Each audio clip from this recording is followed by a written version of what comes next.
Hello, hello. Welcome, everybody. Happy Friday.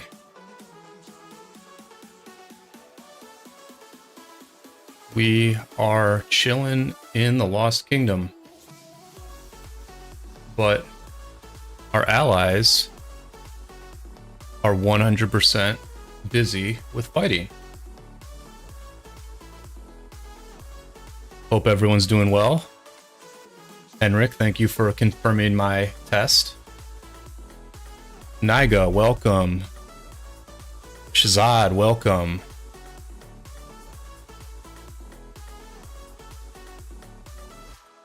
It is good to be back in the Lost Kingdom, chaining barbs, that is for sure. I actually can't remember if last week we were in the Lost Kingdom or not. Maybe we were. Were we? It was just starting, right? Last Friday was just starting. My Guan is just sitting here because we are building flags in Barry. And I guess I should leave him in the flag because the enemy could attack him here if they ever took the pass.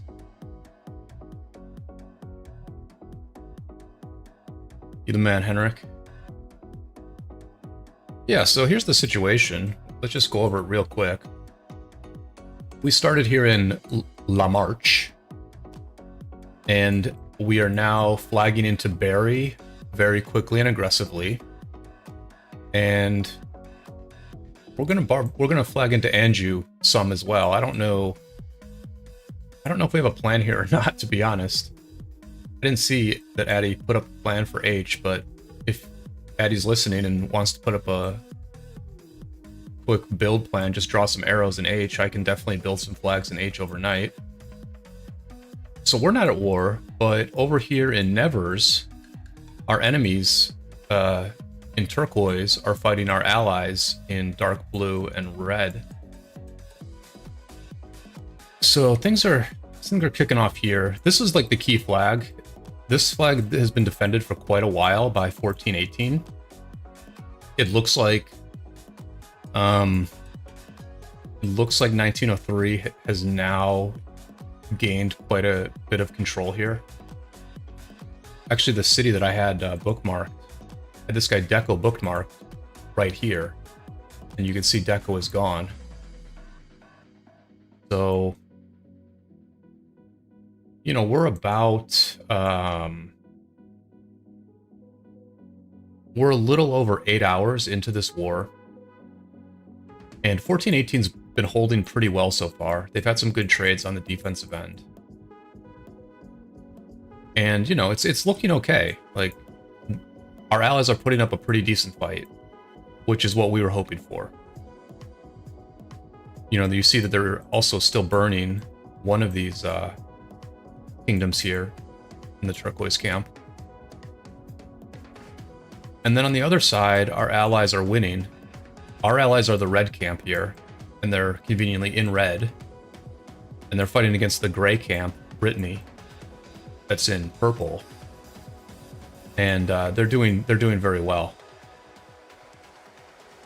They've got a lot of stuff burning here.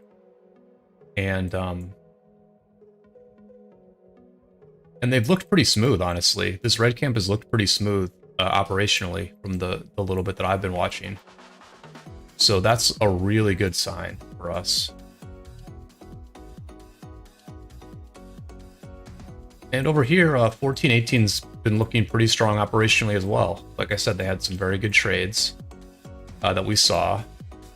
556 is off to a bit of a slow start here. It kind of feels like 556 wants to defend here at the pass more, whereas 1418 wanted to defend more right up close, right at the first point of contact.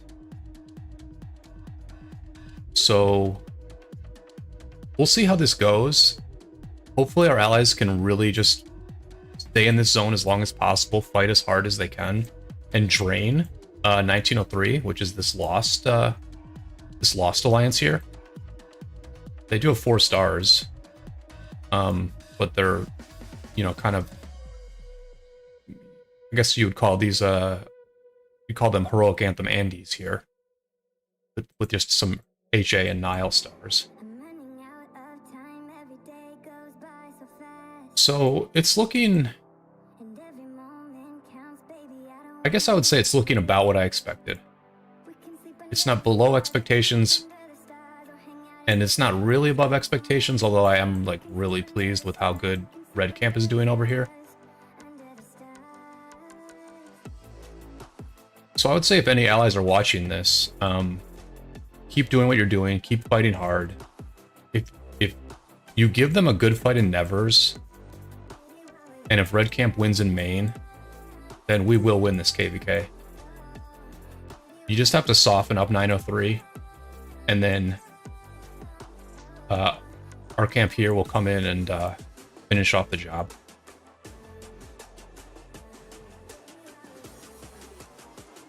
That's the way I'm feeling about it today, but of course it is just day one. And they definitely could have more cities here at this fort.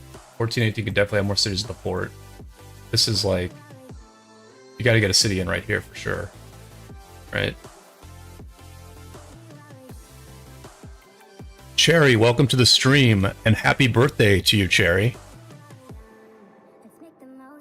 Jetty, welcome to the stream. How much have I spent on tech this KvK? I did all the pop-ups, and I'm gonna do the first Mountain Warfare.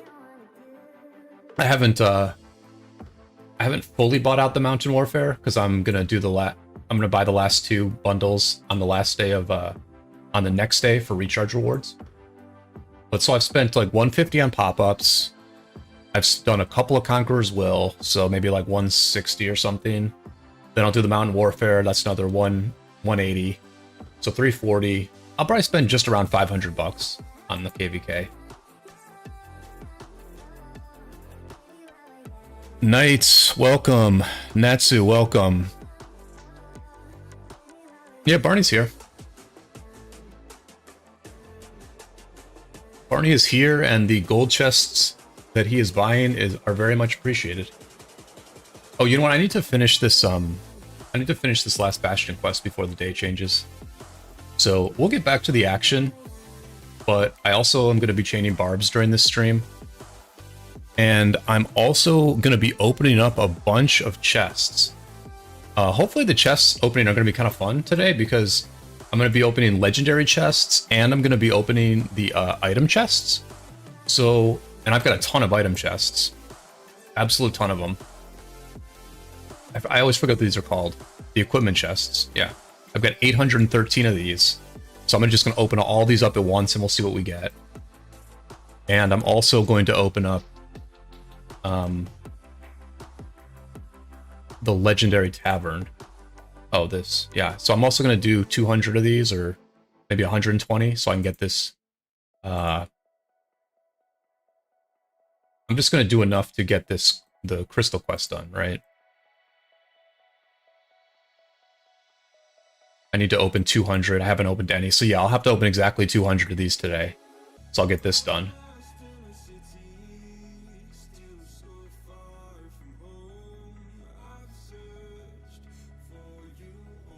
Alloys, welcome. Soulstar, welcome. How are you finding Budakazug?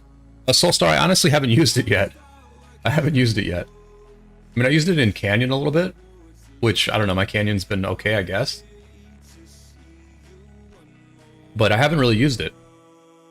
I think I used it in I used it in our first Osiris League match, I think. But I didn't really look at the reports. And it was only 5-5-1-1. So I haven't used it a ton. I fought against it a little bit in another KvK. And, you know, look, I mean, it's very strong. But, you know, you can get a good trade against the Zug when you are swarming it down, right? Like, I swarmed it down with some cav marches, and I got good trades against it. And it's very good as a rally secondary, but not like amazing. I don't think it's amazing as a rally secondary. There were some interesting reports from the 1079 KvK, I think I could probably just pull one of these up. My buddy Eli did this report against the Zhuge Garrison and got a pretty good trade here with Jan and Jadwiga. So I mean, Zhuge is a good rally, and it's, you know, it's a little bit hard. It's fairly hard to swarm, right? It's fairly hard to swarm. And I think one of the big things with Zhuge as a rally is that its AoE is so big that when you're going to like garrison a counter rally, when you're trying to fill a counter rally that's hitting it, it will absolutely nuke the crap out of your march as it's walking to that counter rally. So yeah, I mean, I think Zhuge is just like really interesting, right? Like he's very strong, but at the same time, it's balanced in a slight way in the fact that he can be swarmed and he's slow. So, I mean, it could be worse, is what I think I would say about Zhuge. But I'm looking forward to continuing to put gold heads into my own Zhuge. You know, I'm just pushing for gold heads wherever I can, so I can get as many skills into Zhuge before I start fighting. Yeah, definitely everybody wish Cherry a happy birthday. Cherry is one of the coolest people in this game. She's an officer in the Handsome Devils, and is also like a really good supporter of this stream. She's not super active in chat all the time, but believe me, she is hanging out, and she definitely enjoys the community that we're trying to form here. So I'm gonna go ahead and wish Cherry a happy birthday by singing to her. Here, let me mute the music just because it's gonna distract me. So, happy birthday to you. Happy birthday to you.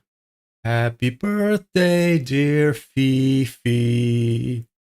Happy birthday to you.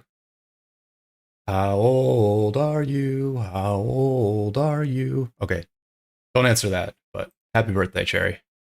Really glad to have you here.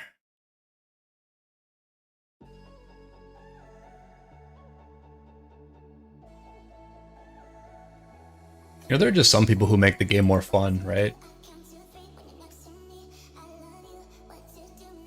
They make the people around them enjoy the game more because of just the fact that they have a good attitude about the game. And you know, Cherry seems like someone to me who maybe wasn't like a real serious gamer in the past, but she just really got into this game and is like very enthusiastic about ROK, and that has just made the game more fun for me for sure.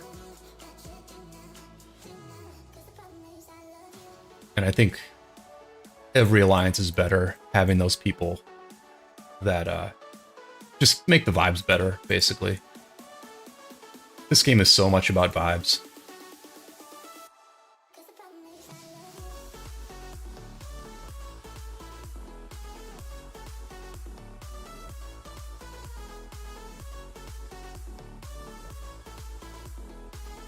Yeah, y'all got me singing on the stream before you have seen my face, which I think is I think that's a good play by me, right? Just like one step at a time in terms of revealing myself.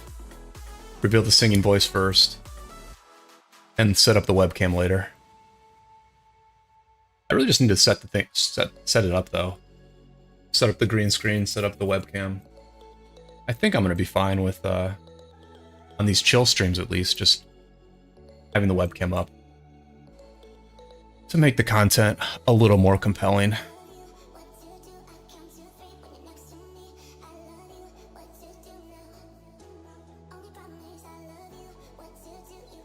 Oh, Cherry actually revealed her age. Okay.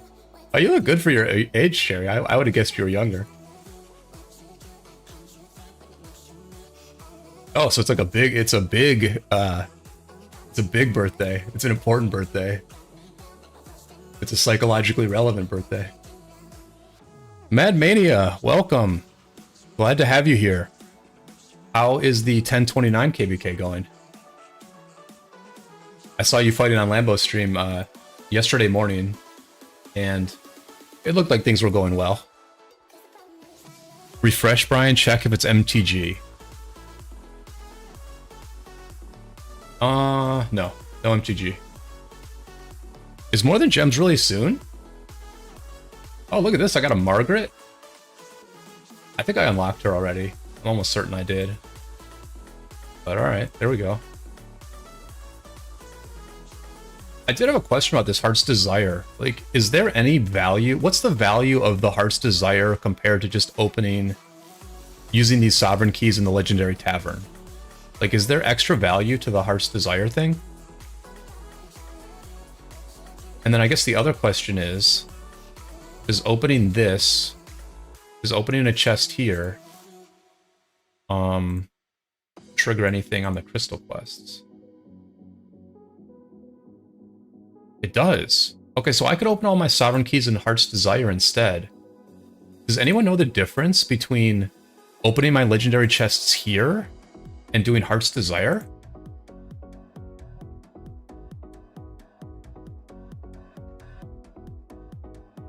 Soulstar89 says, our fighting starts tomorrow, 12 UTC. I max Zhuge and bench YSG. You are right, he's very strong. His debuff will be gold. Yes, Soulstar, I also am benching YSG for his auxiliary skill, right? I'm gonna use YSG until Kingsland, but then when we can use his 4th skill in Siege of Orleans, I'm gonna go ahead and use him, you know, on a different commander. Because, I mean, his 4th skill is amazing. 50% increased skill damage. That's absolutely amazing. Brian, sing on my birthday too, please. Maybe, Niga, but I don't want to... You know, your name is always a little bit of trouble, my man. Oh, Mania says, yeah, I went for 18 hours, then slept and went back. Pretty much done now, just pushing him out. Oh, that's cool, man. That's cool that you guys were able to fight for 18 hours. I will have to check out a little bit more of Lambo's stream from the other day then. That'll be great that there was that much fighting. I'll take it, lol. I'm thinking my 50 will be the new 30s. Oh yeah, age is nothing but a number, Jerry. And you and I both look young for our ages, so like we can just trick people, you know? Like people just think I'm younger than I am, so like strangers will treat me like a younger person, which keeps me feeling a little bit young. Will you be going over any of the auxiliary? I have a few questions with commanders. Yeah, sure, Cherry. I'll go over auxiliary stuff. Knight says, legendary chest gives tokens. Heart's Desire gives sovereign keys. Swiss says, I fought for 12 hours, then slept, and then had barely any fighting today because I was very busy. Okay, so yeah, we got a couple of 1029ers here. Yeah, that's good that you guys got such a good fight, right? That's really cool. I wish Lambo had streamed a bit more of it. I didn't see him streaming anything this morning, because I would have actually gone back and watched more of that footage. Alright, so where are we? What are we doing right now? The chat is so active that you guys have me completely distracted about what I was doing. Alright, so what we're going to do is I think we're just going to like go back and forth between chaining barbs and watching some of the fighting. Did I finish my daily quest yesterday? I didn't, so I can do this. I can do this and this. I can finish my daily quests. Then I can reset by going to an alt. Better not be for the whole KvK because I want 500 million KP. Matt says, well, what they tried to, then they annoyed Cat, so we canceled it. Normal KvK is so dead now after fighting. To be fair to Lambo, he TPs every 5 minutes to help someone. You know, I'm trying to multitask, Swizz, you know. It's reset, man. There's so much stuff to click at reset. And plus, how am I going to multitask where I'm like watching fighting in my own KD and I'm barb chaining at the same time? I mean, I don't think anybody does that, but I'm going to try to do it today.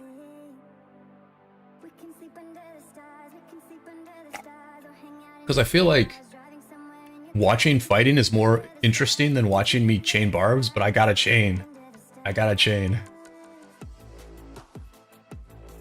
Oh, you guys used a lot. Wow, 25-ish TPs. Interesting. So you guys were just kind of covering for a lot of people. Yeah, that's what it looked like. When I watched Lambo stream yesterday, it looked like you guys were very dominant in the field. And, you know, when I was watching, literally you guys flagged, you connected to the enemy, you had one enemy to your left, you had one enemy to the north, but you were just handling both of those situations. And it sort of looked like the enemy was not avoiding you, but they weren't pressuring you, they were pressuring probably other spots. So I can see why you did have to teleport around.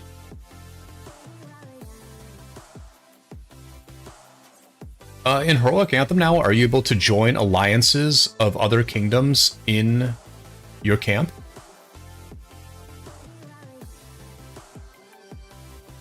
Because in Orleans we can do that, right?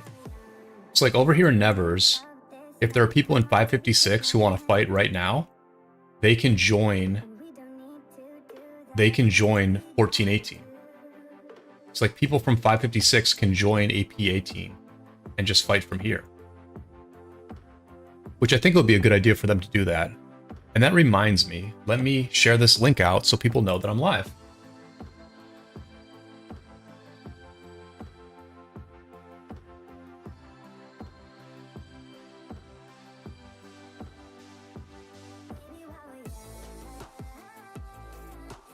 Yeah, 29 field is very good. We clear field when we say we need it clear. Yeah, joining the other alliance is so good. Okay, so you can do that in HA. Yeah, that's cool. So that really does make it a group like 1029 very strong, let's say. Because you guys can just like literally join another alliance and help them out. That's quite strong. Go ahead and throw a like on the stream, everybody. That'll help me out. Help get a little more exposure to the live stream that's going down. And I am going to share this out in a couple of Discord chats.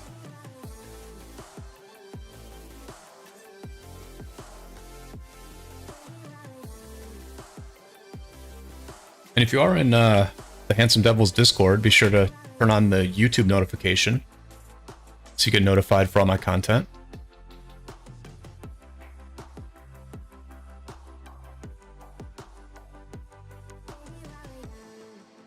All right, so we're gonna do a little multitasking action here.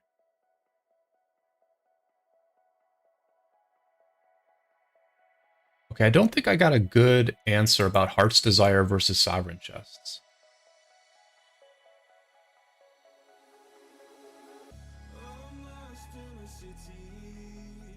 Mad's up 240 million KP already. I'm pretty sure they're joining alliance and camp thingies in every KvK. Swiss says, I think I've been very even on my field fighting, but I think the rallies we have had have mostly traded poorly as they don't get reinforced enough. Interesting. Interesting. Well, you guys are rusty, right? I mean, I can see that you all are excited to actually have a fight. So, you know, you gotta shake that rust off.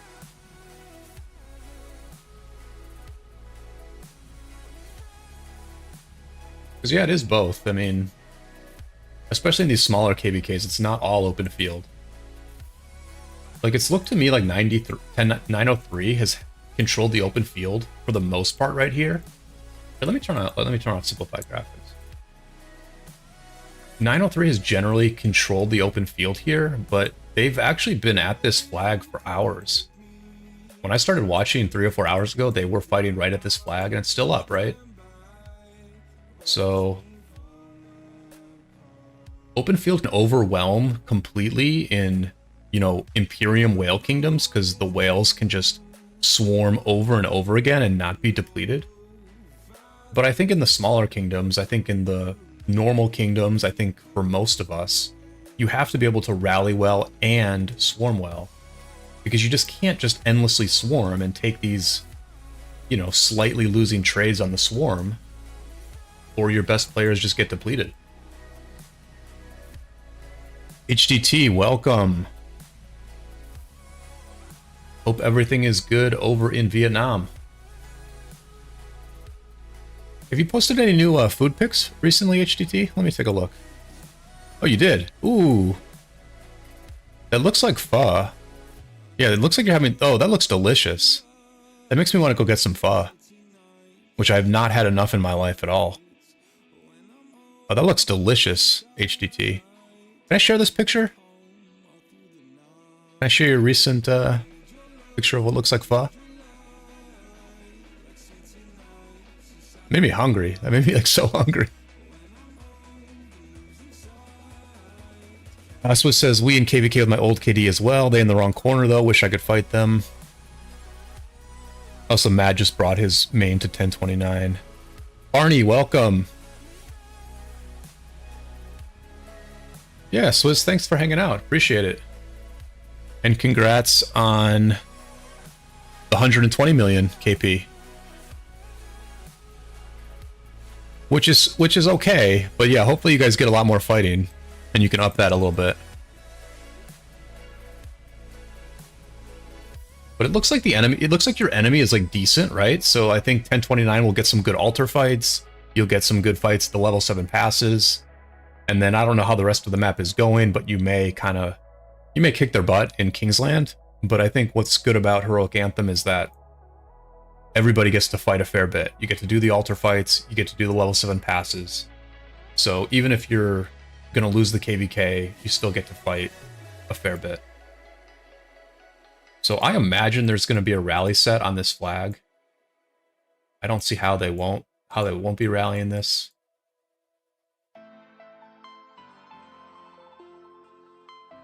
Mofo Kyle says 556 and 418 weak. I don't really agree with that. I think 1418 is holding about as well as we hoped. And I just think operationally they're looking pretty good. I mean, they're burning 903 here. So, you know, ultimately it's day one. And we'll see what downtime hits the various kingdoms. I think both of these kingdoms are in a bit of downtime right now. We're looking at mostly a European battle here in Nevers. So yeah, I mean, at the end of the day, Kyle, all 1418 and 556 has to do is they just have to wear Lost down. They just have to wear them down. You know, listen. We can see the activity level of all the kingdoms in this KvK. We saw the activity level in pre-KvK. And this territory grab event is also, I think, a very good proxy of activity. Now, granted, we are now in first place because we're not busy fighting today. But 903 is in last place in Bastion activity. 1418's camp is slightly ahead. So we know from these activity numbers that 1903 likely has the least number of players in this KvK of any camp. And so if 1418 can simply wear them down, then they are the most susceptible alliance to being worn down. Because they simply have the fewest number of bodies. And it doesn't matter, and I'm speaking from experience here because this has been our weakness in the past, which is that it doesn't matter operationally how well you play if you run out of troops before your enemy does. Like, it just doesn't matter. Like, that is the biggest weakness of a strong alliance that doesn't have enough people, is that they are susceptible to running out of troops. Running out of speed ups, running out of essentially, they lose their punch. Like, if you lose enough troops and if enough of your players are out of commission, you lose the punch needed to attack. And when you lose your punch, you become a lot easier to deal with. So we are really just hoping that the Greenwood camp here, we're just hoping that they wear down the Turquoise camp. Just wear them down. Just wear them down.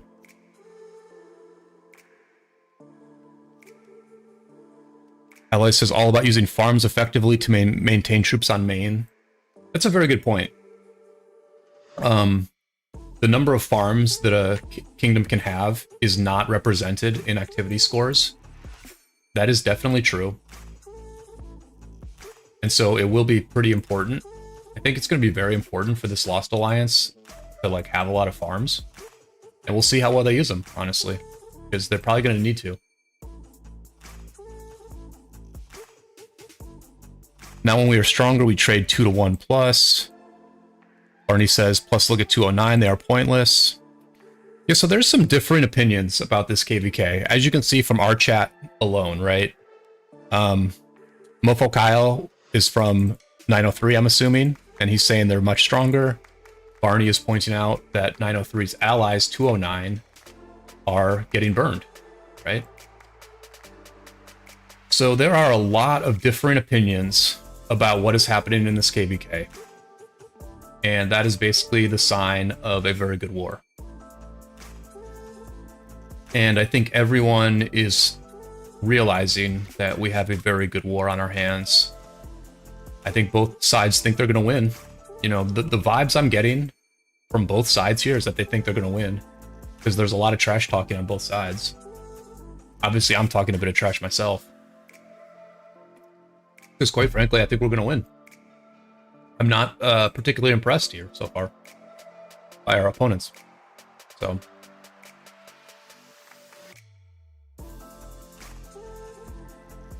but well, there's a bit more of that story to go later in the stream.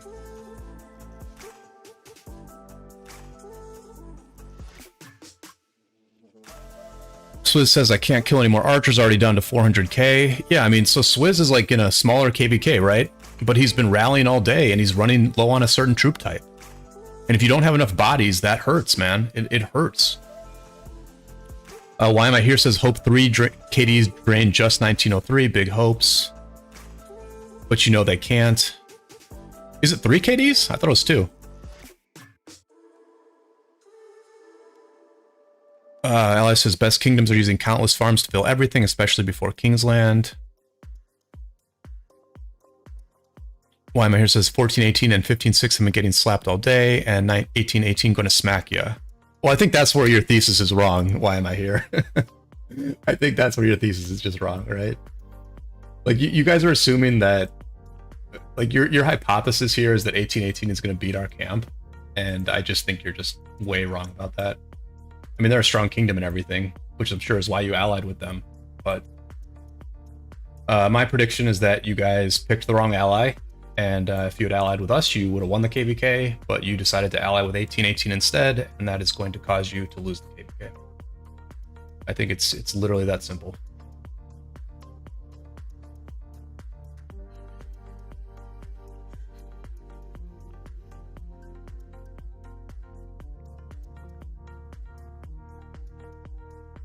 So he says I need to kill my calves, still on 900k. Mania says killed on 2 million tier 4 on my alt. Nice. Why do you think the 3865 coalition is called bot? Hey, we're actually bot allies. We're bots in this. We're bot here. We're the bot alliance here, or bot coalition here. So yeah, I'm still making some tweaks to my bot to fight for me. I just need to get back in the lab and ask Chat GPT to write a bit of code for me, and then my bot will be ready to go on July 4th.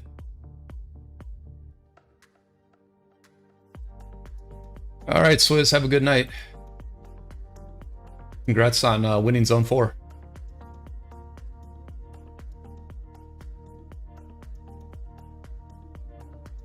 No, I mean, I think this is honestly like a very good KvK. Like, I just think it's very good.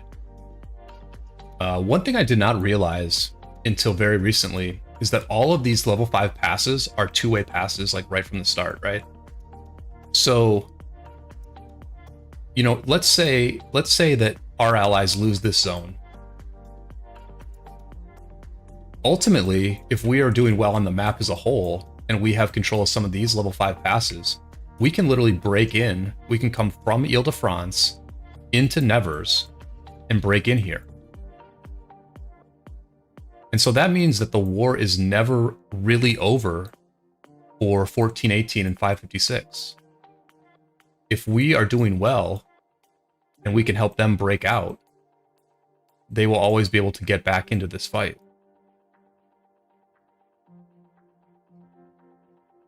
But I mean, honestly, I think they're going to be able to stay in this zone for several days. I mean, if they're holding this one flag here... Oh, they're actually rallying. They're rallying, right? Yeah. Okay, so 1418's on the offense here. Knight says 770 uses bot confirmed. Yeah, hashtag exposed. Hashtag exposed.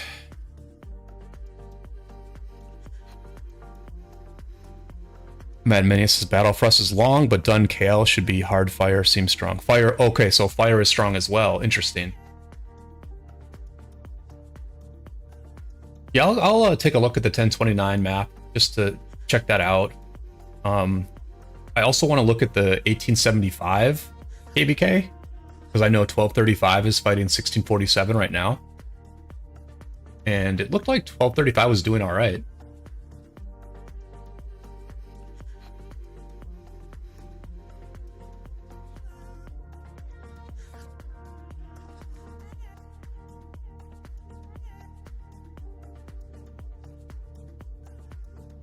Yeah, Natsu pointing out something in chat.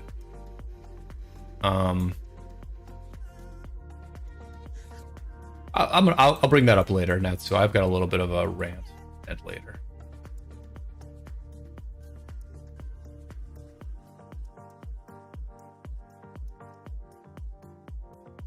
Oh, I'm showing the Alliance chat there.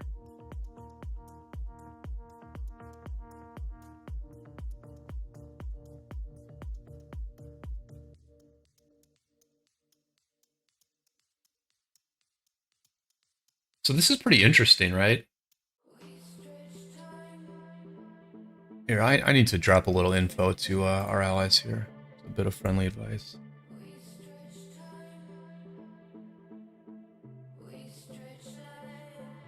So is this this is a Xeno.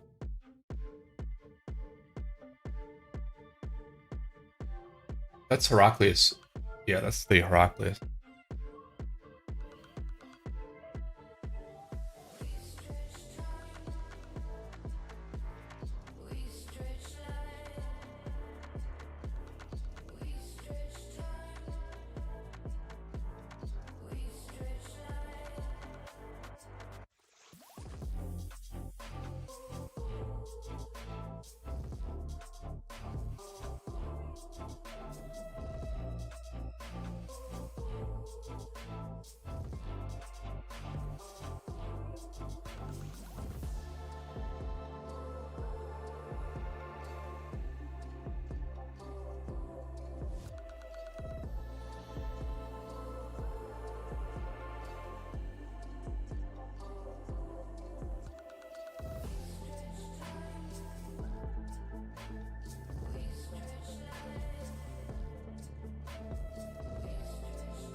Okay, so I guess that was a Flavius secondary in the flag there, so... Yeah. Sorry. Just talking to our allies a bit. One more day until we can go back to Home Kingdom in 365, then we can do migration. That will be very interesting to see what kind of migration 365 gets. Imagine you guys have the absolute pick of the litter.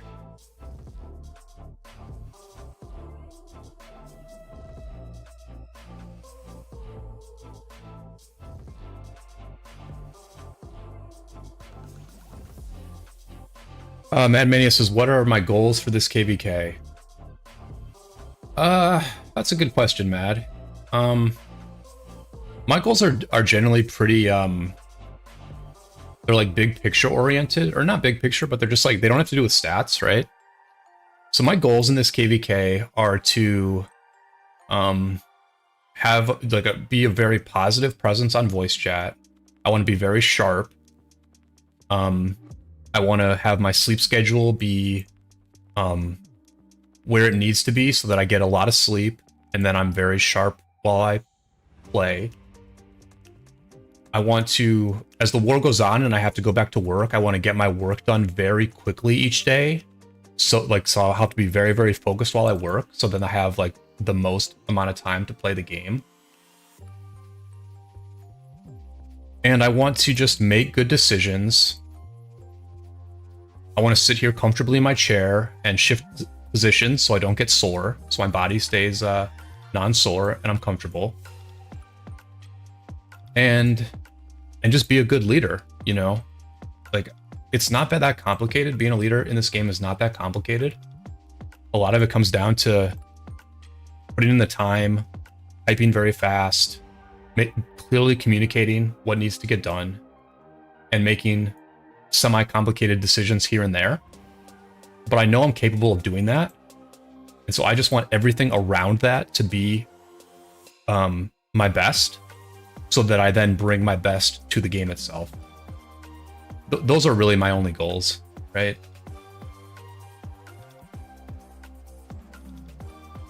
You always need a positive presence for those calls you've been on for 15 hours plus. Joda, welcome. Yes, 22-7-21. You guys are doing awesome. You guys are doing absolutely awesome. Benji, welcome to the stream. Thanks for being here. Yeah, Mad, you know, it's really interesting. I did a little piloting recently, and I did some leadership as I was piloting. And for a lot of that leadership, I was literally like not even on voice. I was just in chat. And it made me think about how, I was like, why is it so often the case that when I'm like not on voice and I'm just in chat, that like things go very well? And it made me think like maybe my presence on voice is not as good as it could be. Maybe I take things a little bit too seriously. Maybe I have more stress than I should have, and that sort of makes people either not want to stay on voice or not play so well. Because what seems to happen a lot is like when I'm just in voice, or when I'm just typing to people and setting markers, like things run really well. Whereas on voice chat, voice chat should be better, right? Like you should literally do better when you're doing voice chat plus text. But a lot of it times it seems that that when I'm doing like voice plus text, it's like basically just equally good as just text. So yeah, I just want to like be very positive while we play, and maybe talk like less. I don't know.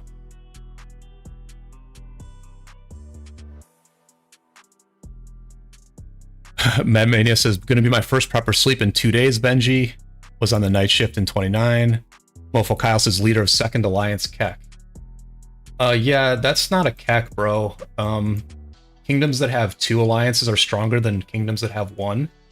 That's pretty basic math there. If you've only ever been in a 1 alliance kingdom and only fought against 1 alliance kingdoms, then maybe you don't get that, but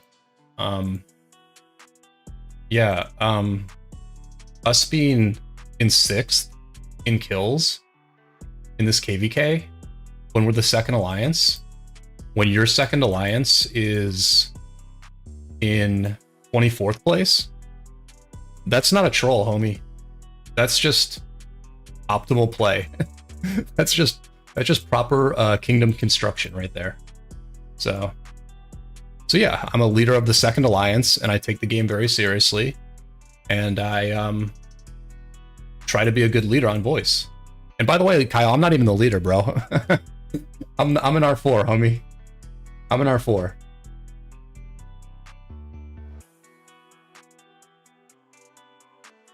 Lambo, thank you so much. Really appreciate that. Yeah, but Kyle, I'm not even the leader of the second alliance. I'm just an R4. The leader of the second alliance is... I guess I have to scroll away to find his KP. Yeah, the leader of our alliance is this handsome devil right here, Dianabo, who is like literally a much better leader than I am. I'm just the backup. I'm just the assistant. But Lambo, congrats on the really good stream yesterday. I enjoyed watching it live, and I'm planning to go back and watch more of it. Love the wartime content, my man.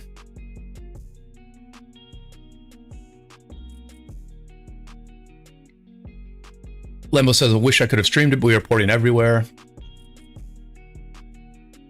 Kyle says, haha, 7-digit ID. Yeah, man, we're old. We're very old. Just to give you all a very brief history about the Handsome Devils, because it's kind of relevant for one thing I want to point out. We have been around for basically almost 5 years now.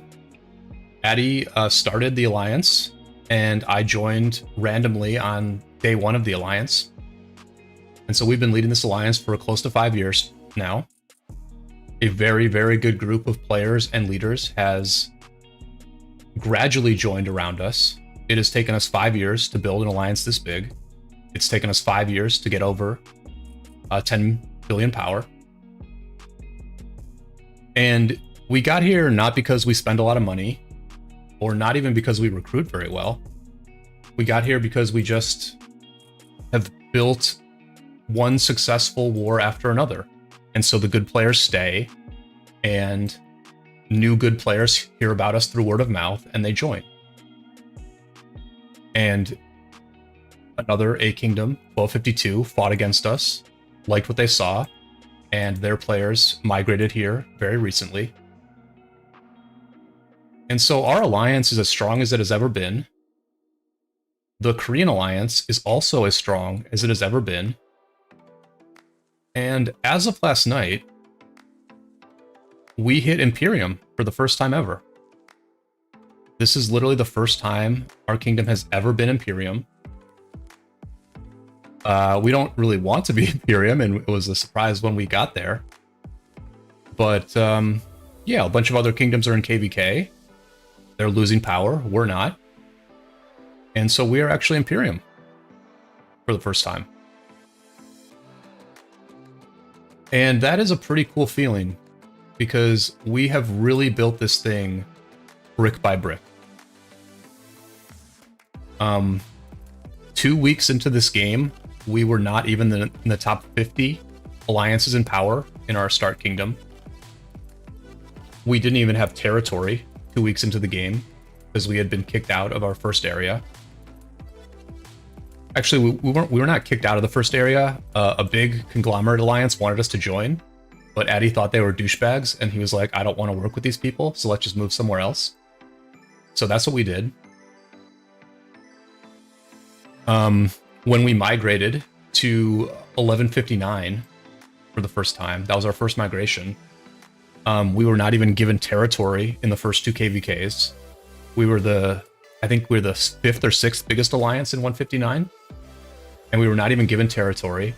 We just took some territory in the start zone anyway. And then played a very good role in the first KvK, and played a crucial role in our KvK 2 victory. So we were just a very small alliance for a very, very long time.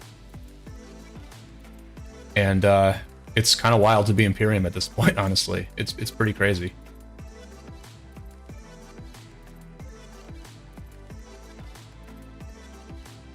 And, you know, Mad asked me what my goals were, and I didn't say any KP goals. I literally said I was just trying to be like the best leader I can be. Because at the end of the day, we just have more responsibility and more pressure on us than ever before, because we have a big alliance with a lot of expectations around it. So for everything we did, it's nice to look back on that. But at the end of the day, all that matters is what you did yesterday or what you did today. So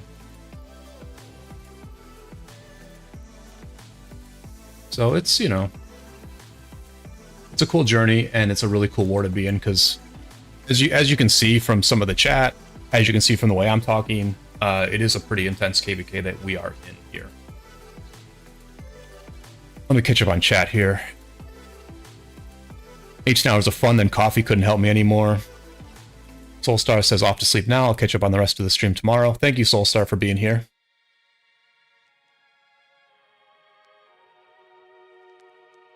Alice says just stream Lambo. I won't change the outcome and people want to watch. Lambo, you could also do a delay, right? I'm going to do a delay on my stream. Matt says, are you garrisoning this KvK, Brian? Yeah, Matt, I'll definitely be garrisoning a lot. Definitely. Yeah. Cavalry garrisons are looking pretty good these days, honestly. They're looking pretty good. I mean, if little old Eli with his free-to-play armaments can get a nice trade against a 1v whale, then that's a pretty good garrison against just rallies. And you know, people are saying that Jan Hera is the best heir for Hera against Swarm. So yeah, I'm going to be garrisoning for sure. Matt says Jan Hera has been brutal in our KvK. Yeah, that's interesting.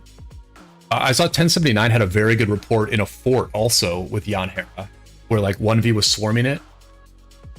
I don't know if I guess I can show that. I guess I can show that report. It was a pretty interesting report, so... Oh, let me look at this. What is this? So here's a little Flav Hera action against the Boudica Zug. Interesting. Okay. Okay. So the Hera was getting swarmed here, and that did not go well. Yeah, I guess I'll show this report. I mean, this report is so interesting that I almost don't want to show it. I don't know. Do I want to show this report? I'm not going to show the swarming of this report, but I'm just going to show the overall. So this is Jan Hera against a rally, a Tariq Bakal rally plus swarm. And so the rally won against Jan Hera, but with the swarming, the reason the rally won is because it got swarmed quite a bit. And the swarming was, some of it was okay, but some of it was a loss. And what I found useful about this report was I was able to see what 1v is using to swarm with, right? What marches are they using to swarm? What marches had success from swarming? And obviously I wrote all those marches down, and that's something I can share with my team and let them know, okay, this is what you want to swarm with, this is what you want to not swarm with. Because I think we need to be a little bit selective at our level, right? We don't want to swarm indiscriminately. We want to swarm with marches that actually get decent trades.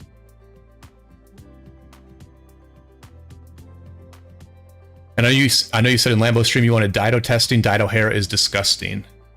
So Mad, what do you think is better, Jan Hera or Dido Hera? MD72, Ziska Jad. Yeah, I think the thinking there was just that they weren't going to swarm the pass, right? Passes are much harder to swarm than flags or forts. And so, you know, the Jan Jadwiga actually does well in a pass. Probably better than a Jan Hera, in my opinion.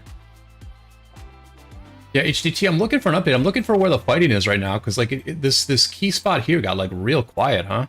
It's got like real quiet.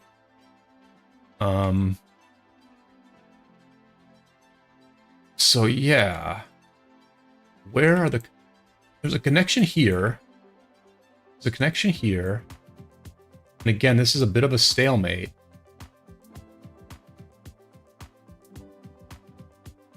See, I'm just liking the way that I'm liking the way 1418 is defending. You know, they're just not getting pushed back that much. I mean, this is a pretty vulnerable area right here. I mean, this is a little... The issue here is that Lost has way more teleport space, right? Way more teleport space. And that's going to ultimately play like an important role. Whereas here, 1418 does have plenty of teleport space. Clement says 1418 is so great. Natsu says I'm going to use Dido Zug for my city. Matt says, honestly, it's very close, but I'd give it to Jan Hera. Dido Hera is still so good. Yeah, very interesting.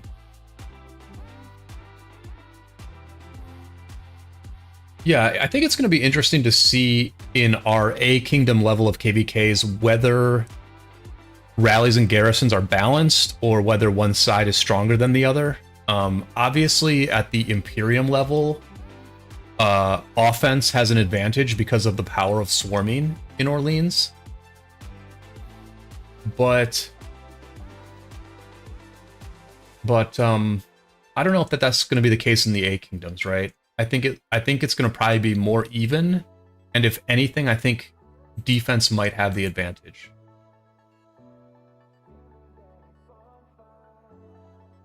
I mean, I think it's going to be really interesting to see, because there's going to be some swarming. Like, there's going to be some amount of swarming. Like, when we fight 1818, I mean, they're like a big alliance. They are a very big alliance with a lot of kills. They've got Cigar King, who's absolutely massive. Right? I mean, they are going to swarm stuff. We know they're going to swarm. We know they're going to swarm. This dude has 108 million deads. Like, they're going to swarm us. And it's just going to be interesting to see whether it works. Or their trade's going to just be so bad that you can't swarm stuff.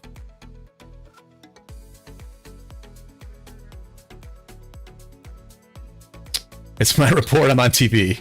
There you go, Valentine. Was your the report from this KvK?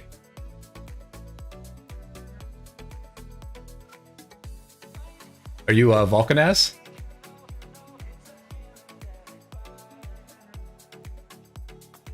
Oh, they have Arvix? I didn't realize that. Okay. Yeah, I mean, it's going to be nuts, man. It's going to be absolutely nuts. Because we don't exactly know what we have either, right? Like, that's the thing. We don't know what we have. Our campmates are this 1718, you know, which is like this monster alliance. They're an absolutely monster alliance, but, you know, they're a Korean group, so I personally haven't really talked to them or anything. I just see them chaining barbs in the field, you know?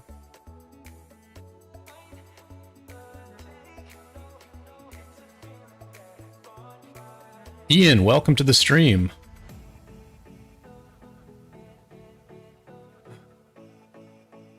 HTT says, can't wait till 1903 solos our entire camp. Yeah, I feel like on this stream, I'm making the same mistake that people like Idun and Addy and Mag used to make in Lost Kingdom chat, which is they would talk a ton of shit thinking we were going to win, and then we would lose. and then they would have to get real quiet.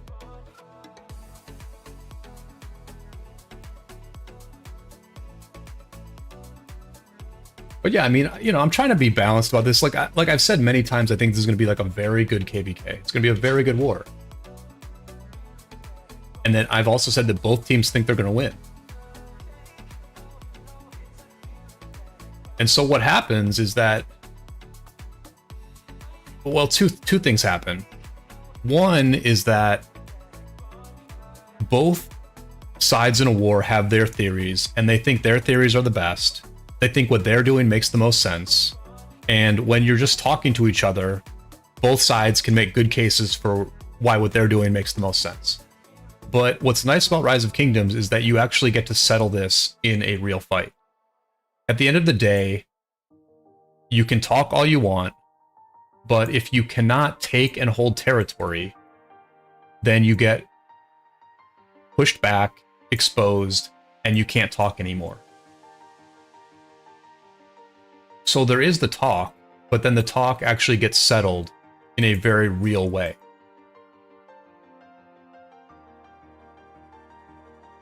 And that's one of the things that's very nice about this game.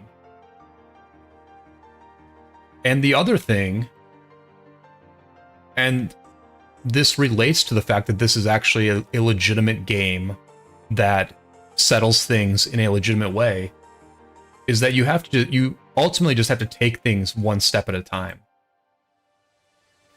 So we're really just watching two strong alliances right now take things one step at a time against one another.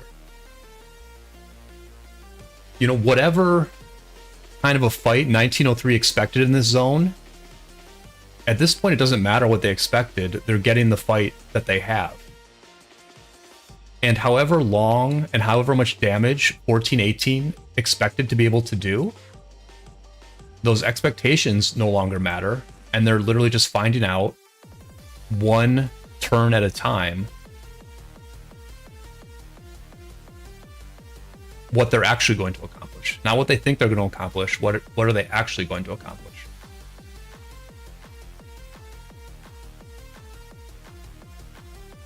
Natsu, yeah, make sure your sleep schedule stays on point, my friend. I'm like right now, Natsu, it looks like your sleep schedule is very good, right?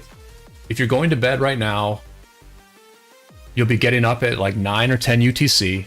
That's pretty close to when fighting is going to start in a couple weeks. So yeah, Natsu, just, you know, figure out when you need to get up so that you have the optimal awake time for when passes open at 15:30 UTC on July 4th. Because we're going to need your ass in the field, my friend. Natsu says 1818 will definitely swarm. Matt Ba in HDT promising to talk crap in LKC. And Jetty asks, how long till new calves? I don't know, Jetty. I'm curious about that myself.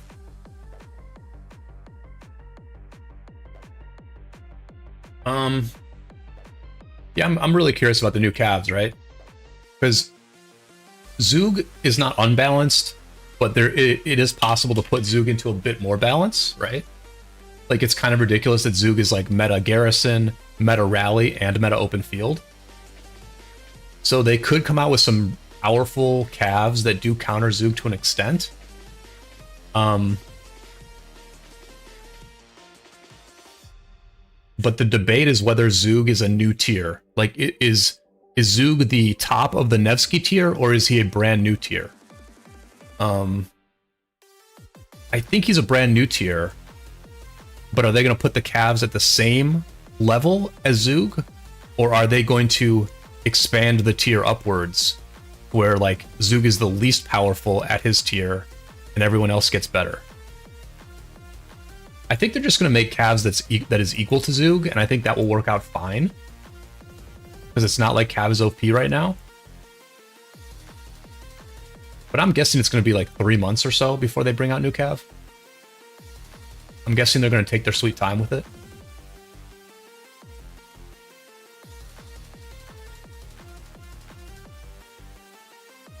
Not Independence Day, I won't be here. Yeah, July 4th is an interesting one. July 4th is like a really interesting day for war to start. Because for some people it's really good, and for other people it's really bad. I'm one of those people who doesn't have much of a life, and so the war starting on the 4th of July is great for me because I won't have any work that day, and I can just play all day, and then my clients are going to be off work that weekend, and so I'm not going to have work for like a few days after that as well. So like for me, it's absolutely perfect. Anthony, welcome. We're just spectating our allies in war. We've got our allies here in dark blue. 1418, and they're fighting our enemies 1903. And then our allies on the other side of the zone are also fighting. Our allies are in red, our enemies are in purple. Our allies are pushing quite well over here. I mean, right now I would say our allies are winning on one side and our allies are losing on the other side.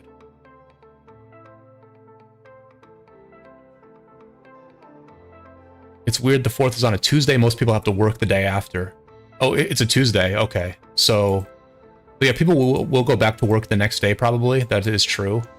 So my clients will probably, I don't know. I have some clients who like, they literally will take every advantage to take a vacation and they will stretch it out. So it's possible some people might be like, July 4th on a Tuesday? I guess that means we take the whole week off. My company gave us an extra day on the 3rd, and I told them I would rather have it on the 5th. Yeah, that's true. Well, I mean, the 3rd makes sense too, because then you have the long weekend. So.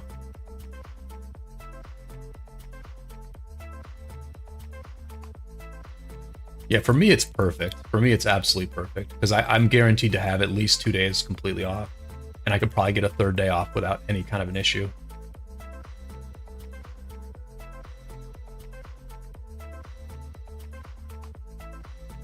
I mean, we're looking pretty well prepared, honestly. I think Addy has a bunch of time off as well, and I can just tell Addy's like super sharp. There's just like no fluff from Addy so far in this KvK.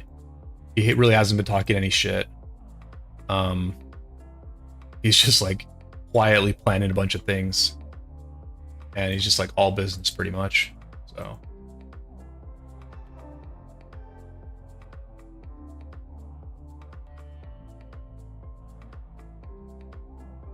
We see top alliances and top alliance kills on the LKC. Yes, definitely. All right, so in power, the enemy has the top 2. These are our main 2 opponents, Zapnu. 1818 and Lost in 1903. These are our main 2 adversaries right here. So they are 1 and 2 in power. Then 3rd is our campmates. This is 1718. These are actual just campmates. 1209 is an enemy, but they're, I would say, underperforming for their power.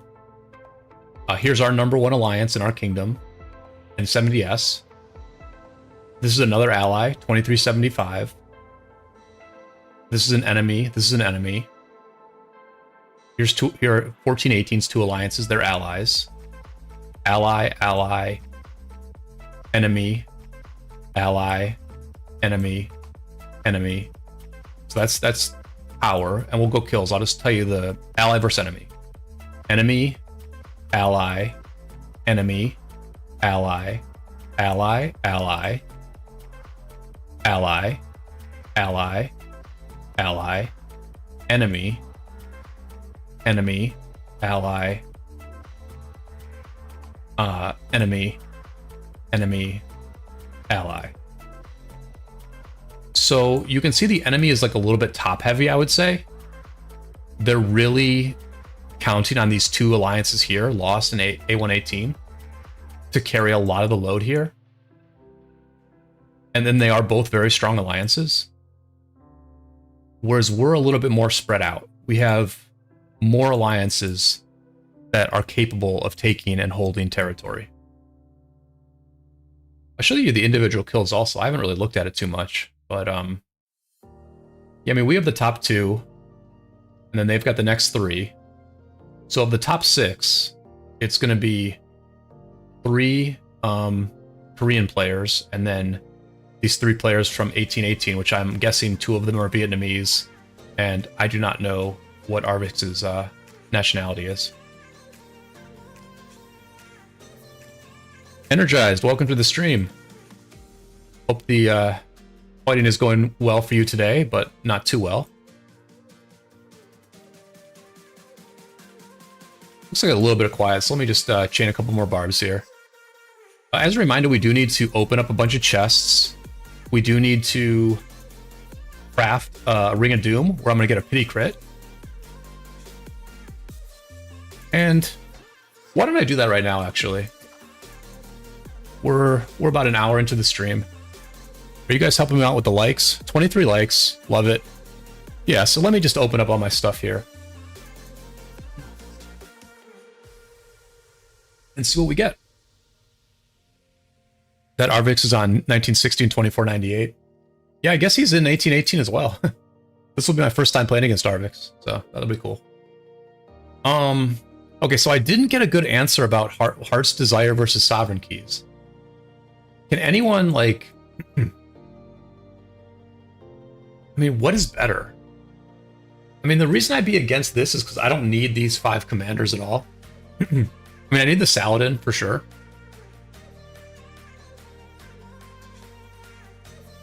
Okay, so with this, I'm getting a better chance of getting Saladin, but I'm not getting these coins for this shop, which I like the coins. Coins are cool because it's like backup. It's like backup situation. So I'm getting more spread out on these.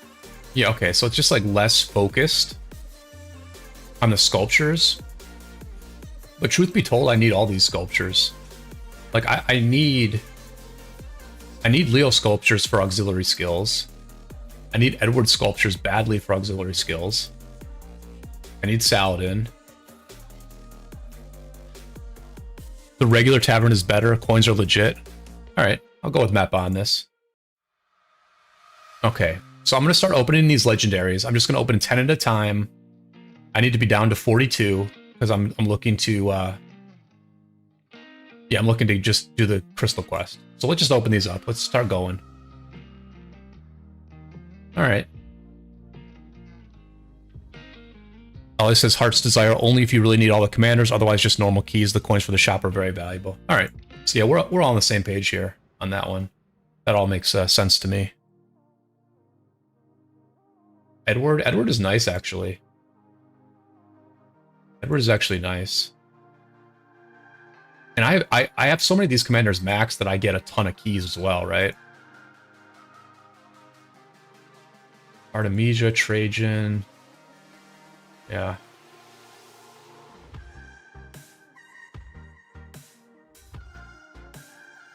All right.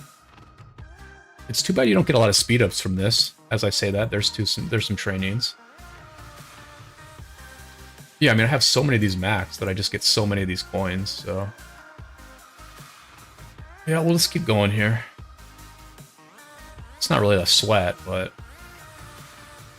What I want most are Saladin sculptures. That's what I want most.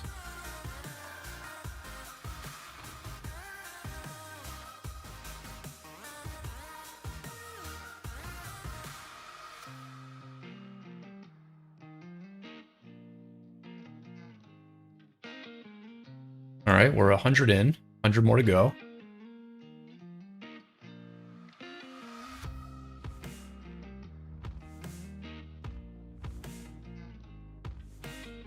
I imagine there's going to be some people who play this game for so long.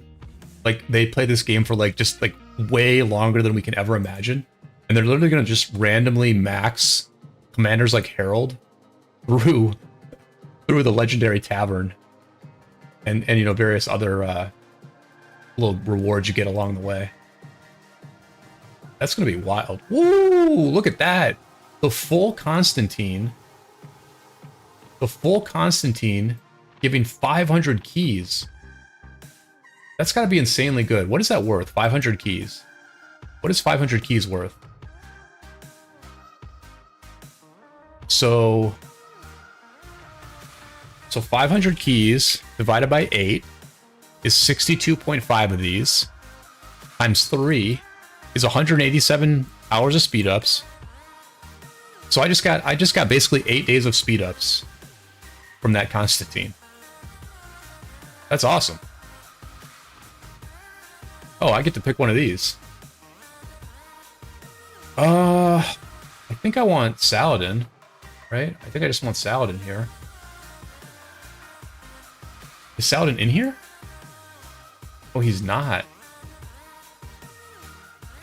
Who do I want then?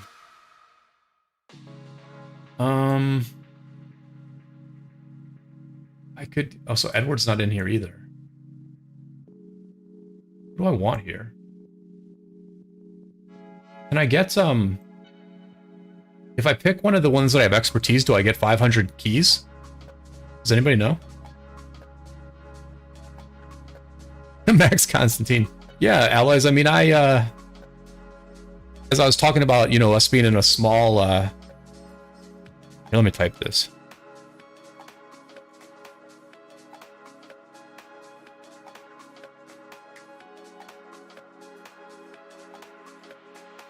Yeah, I mean, yeah, I maxed Constantine a long time ago. Like I said, we've been a small alliance for a long time.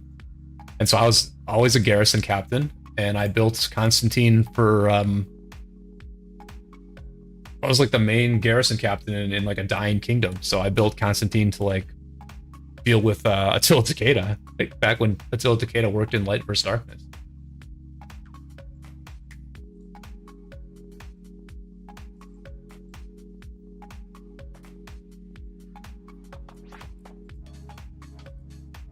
Yeah, that's an interesting one.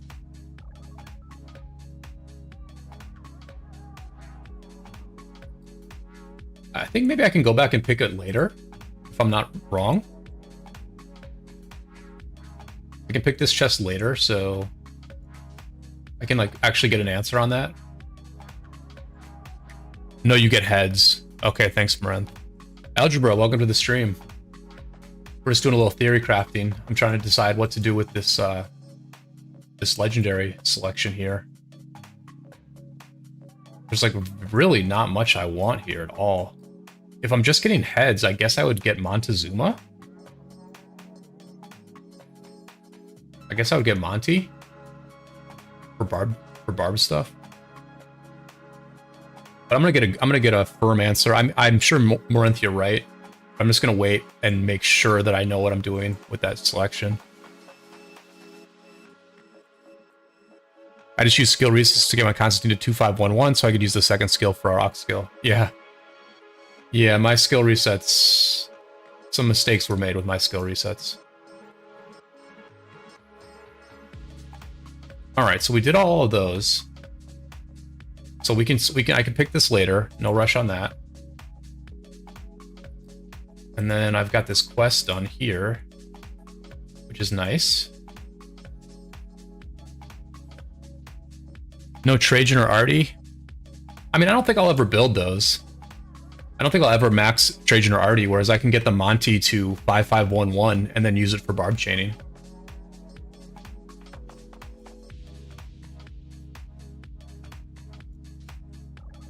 Yeah, I don't think I'll ever get to Trajan. Because I'm just going to build the new Cav, you know?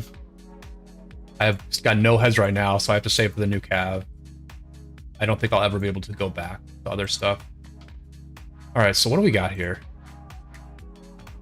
We've got a bunch of we got a bunch of crystals now, so we can do some of this stuff. We can do this, finally. Alright. Alright, so that's the legendary, that's the legendary coins. Next, I'm going to open this, but I will be right back as I need to take a bio break.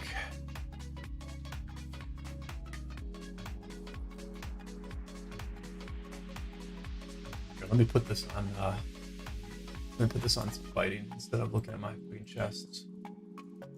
Stop looking at my chests.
That's lucky, allies. I have no gold heads, and there's a lot of things I'd like to spend them on.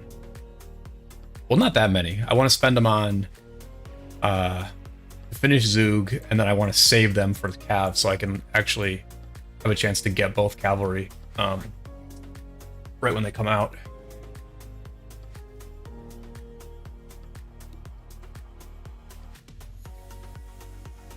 But I know that Cherry was asking about auxiliary skills recently, and Alloys brought up the skill resets, so I will tell you all my skill reset story, because I did make some mistakes with it. But basically, I was very foolish, and I was thinking to myself that these talent resets in the Alliance shop were actually skill resets.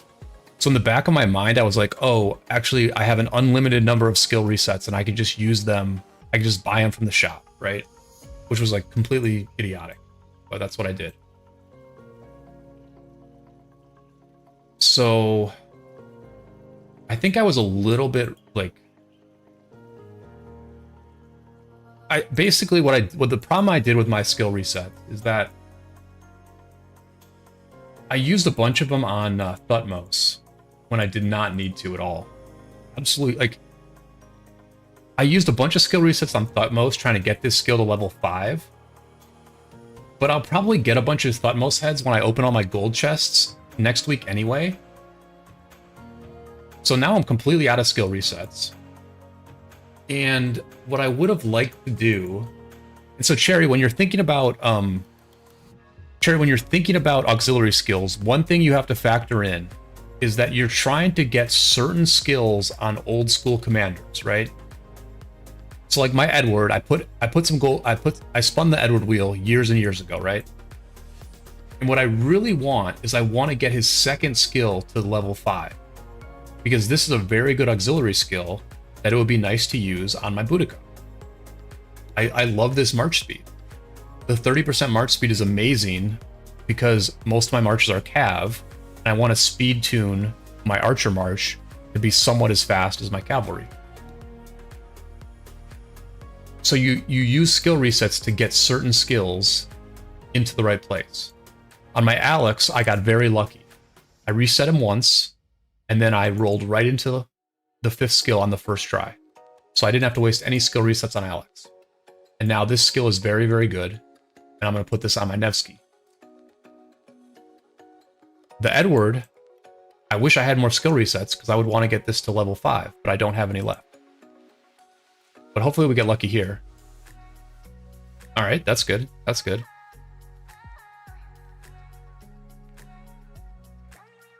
So that's what's going on with my auxiliary skills, basically. But Sherry, if you have any other questions, go ahead and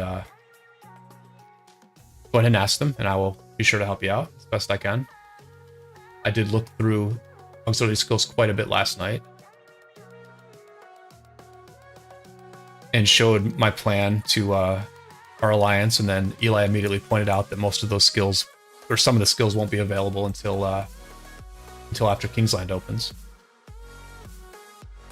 That Leo auxiliary skills look crazy good. Yeah, that's another one, Algebra, that I wanted to... That's another one that I was thinking about doing, but I'll be honest, I only have 2 infantry marches, so I don't think I'm going to use it. I think Charles and Constantine's second skill is better than Leo's. And I don't think his other ones are any good, right? Because these are fine at like level 1. So this gains 30% defense and gains rage 15% faster.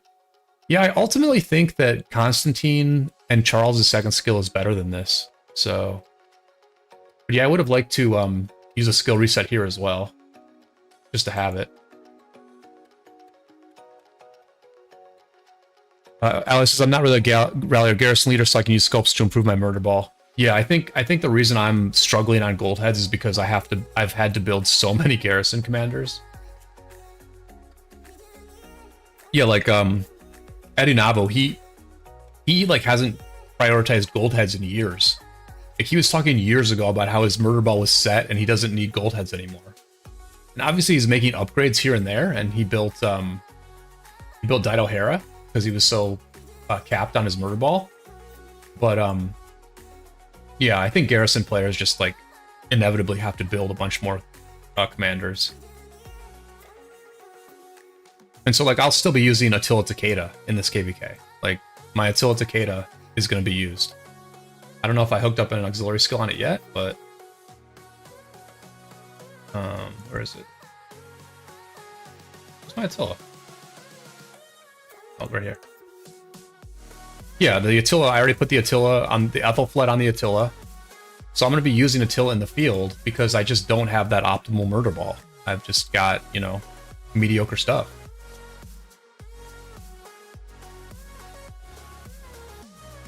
Seth, welcome to the stream. Glad to have you here.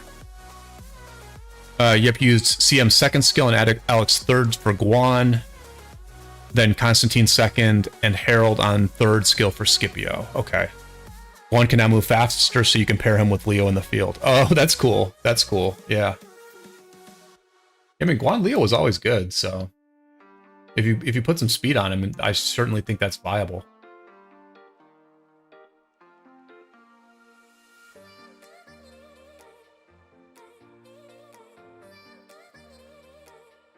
Yeah, Seth, I was if I remember right, Seth, you're in 1079, so I was actually hoping to check in on the 1079 KvK as well, just to see how things are going over there.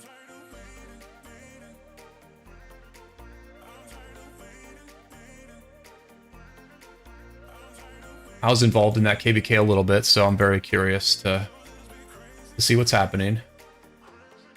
Definitely, I definitely like 1079, and I'm rooting for y'all.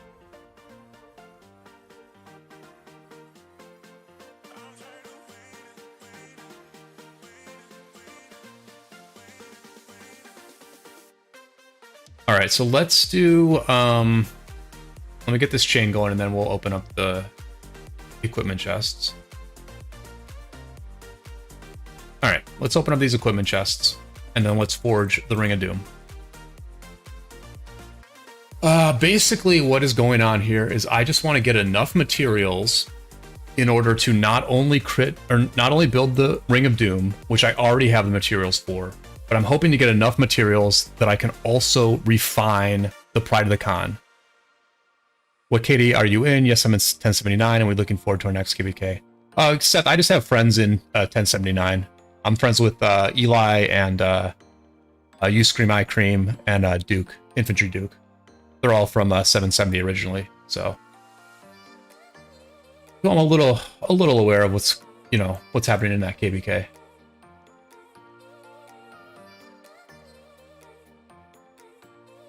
All right, so I'm just going to open these. I'm just going to open them all at once.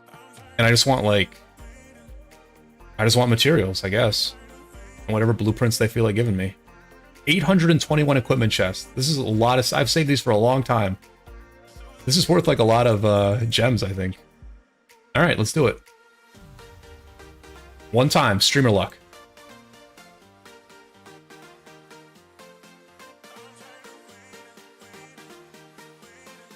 One legendary material.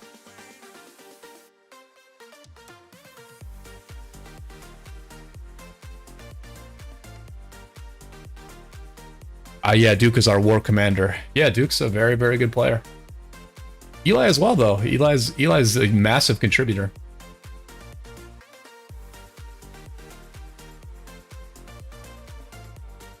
All right, so I got one legendary ebony.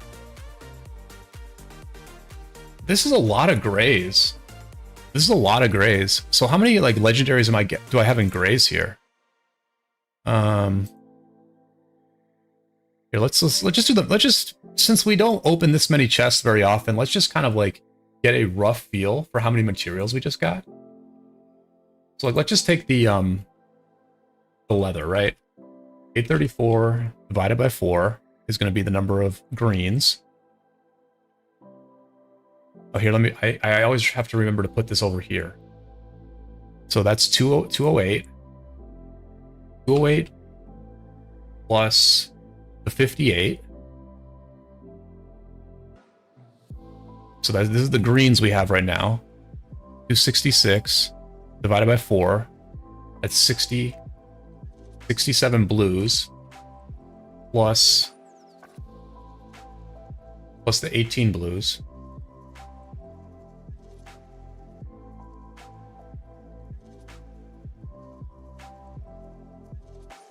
Divide that by 4.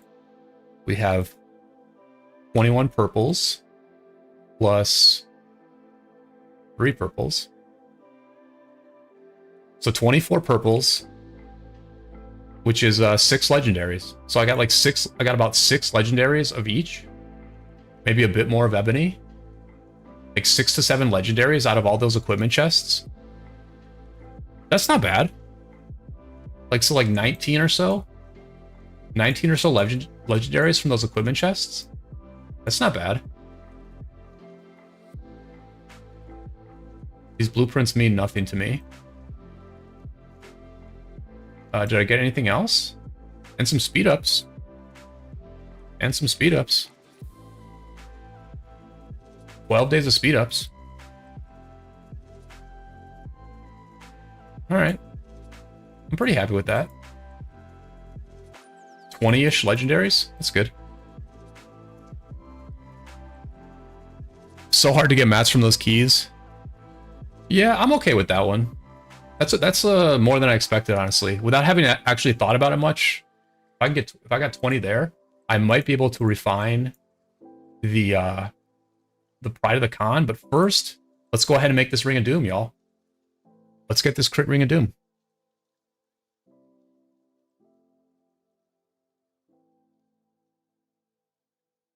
Did I buy it yet? Oh, I did buy it.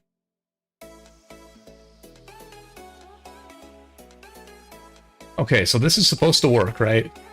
This is my 5th Ring of Doom, right?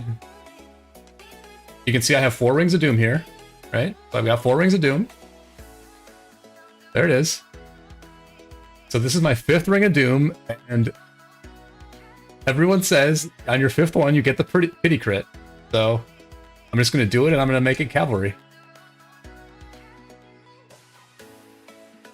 Here, let me just... I'm going to just turn the chat off for a second. So I'm going to record this. So I might as well record the crit, right? Might as well record the crit. Crits are fun to watch. And if this doesn't work for some reason, I'm retiring from ROK. There we go. Alrighty. Ring of Doom. Critted. We're going cavalry. Alright. Nice. Cavalry, cavalry, cavalry. All right. There we go. Ring of Doom. We did it. We did it, chat. Sammy, welcome. I'm glad you like my voice. Nugget, welcome. Thanks for being here. Seth just got his 4th ring. Nice. I can't equip this right now because my elite set is on it's on double C out in the field. But let's see if we can refine the helm. Can we refine the helm? Can we? We can. Okay.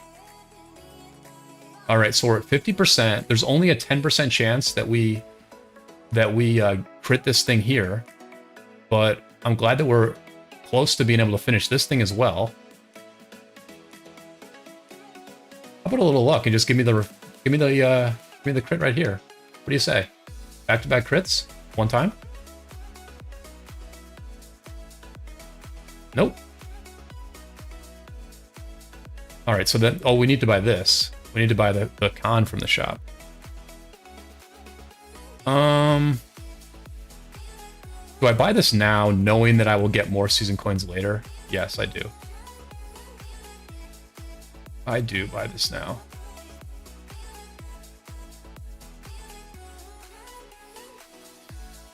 So let's see how close we are to finishing the Pride of the Khan. We're pretty far. So we're... Yeah, we need 37 more legendaries. That's not bad. That's not bad. 37 legendaries. I don't think we'll get that before Kingsland, but you never know. You never know, actually. You never know. Maybe I need to do like Dalruks or something to just rush those legendaries instead of waiting for the next egg event.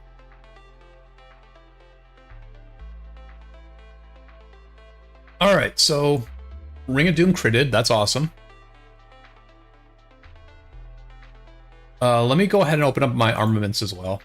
I don't have too many, but we're going to go ahead and open these. We're going to keep doing arch formation here. I stutter on arch because I can't decide if it's arch formation or arc formation. I guess it's probably arch. We really need cav stuff.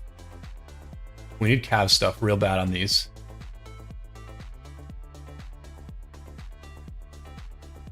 We need some good cav stuff. Nah, no good, no good. Right, that's 2.4, nah.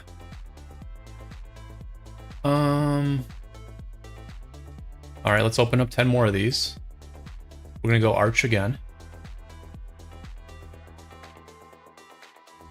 Allies and Natsu going archers on the Ring of Doom.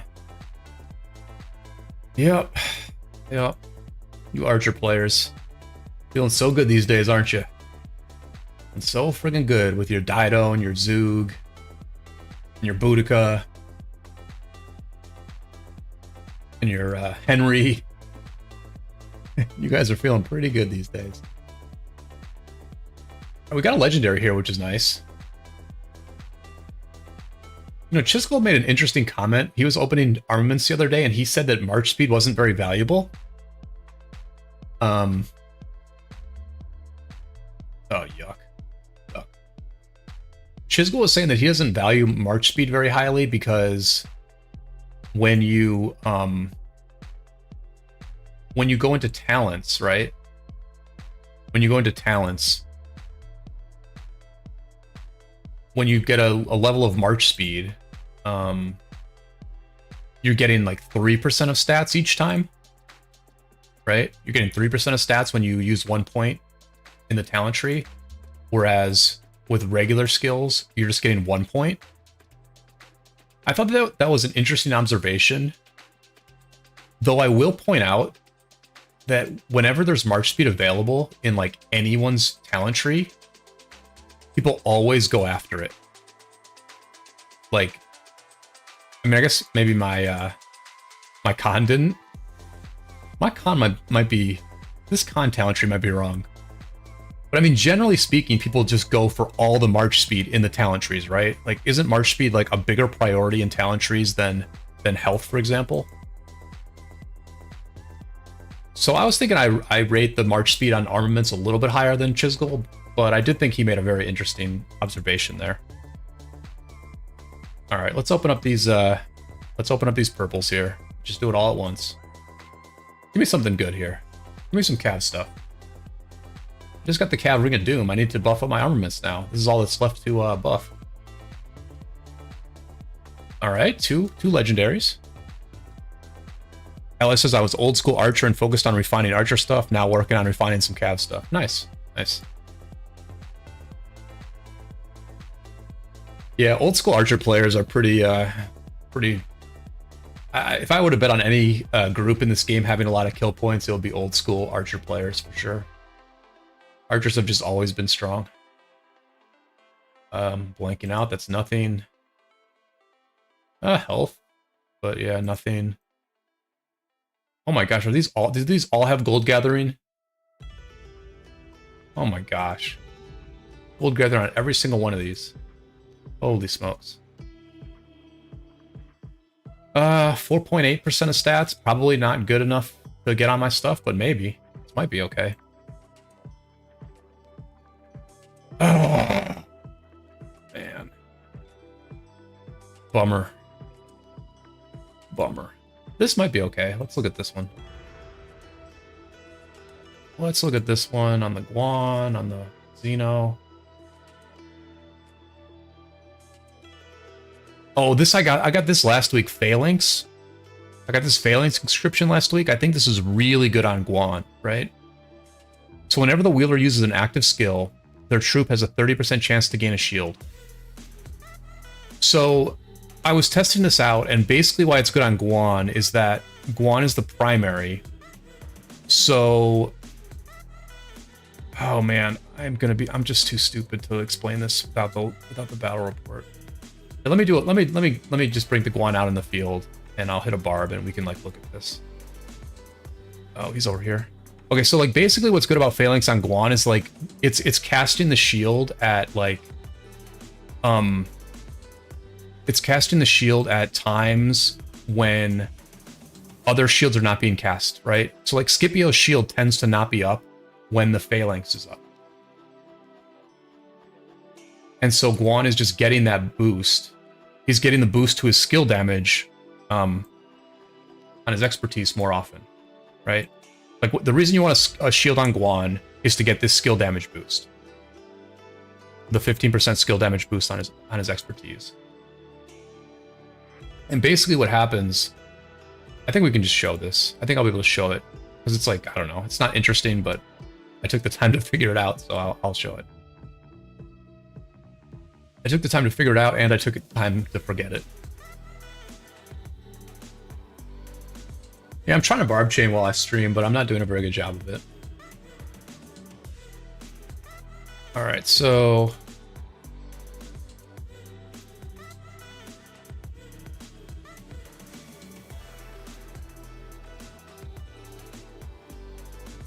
So it doesn't always proc,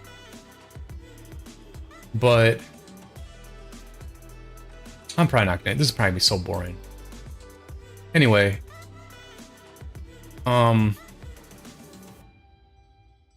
What is it? What was going on with this? Why it was good? I can't even remember now.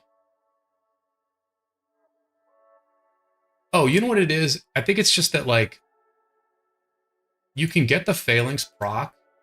Okay, so I got the Phalanx proc here, right? Like, Guan's skill was cast. Then on the next turn, I get the Phalanx proc, right? I get the Phalanx proc on the next turn. So then when Scipio does his... why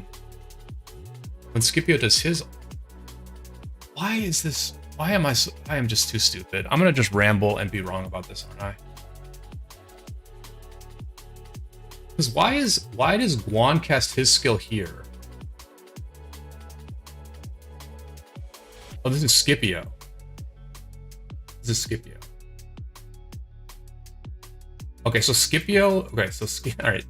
Scipio is what procced the skill damage here. And then let's see if we can get it again here.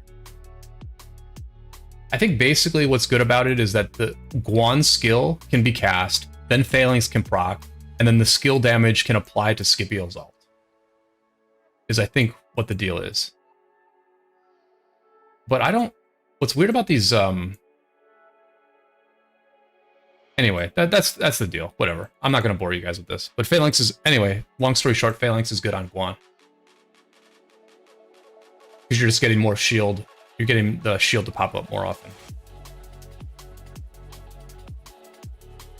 Alright, let me get some chains going, and then we'll look at some wars. Let's go look at 1079, actually. And let's make sure that that is not a good... upgrade on Flavius. Yeah, Flavius is a little bit better than that. And what about Zeno? Zeno has 2.43. So this is maybe... Is this an upgrade for Zeno? 4.8, but it's health. Versus about 5% of attack and all damage. I guess this is probably better. I guess this health is a little bit better, right? 2.4, 3%, 5%. I'll go with the health. Although Zeno has a ton of defense, doesn't she? I think Zeno has an absolute ton of defense.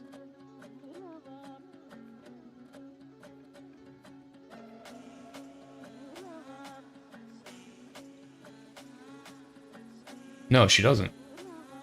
Oh, but it's not with the gear on, maybe she does. I'm gonna leave that one. We'll leave that one. You can try Zhuge Richard.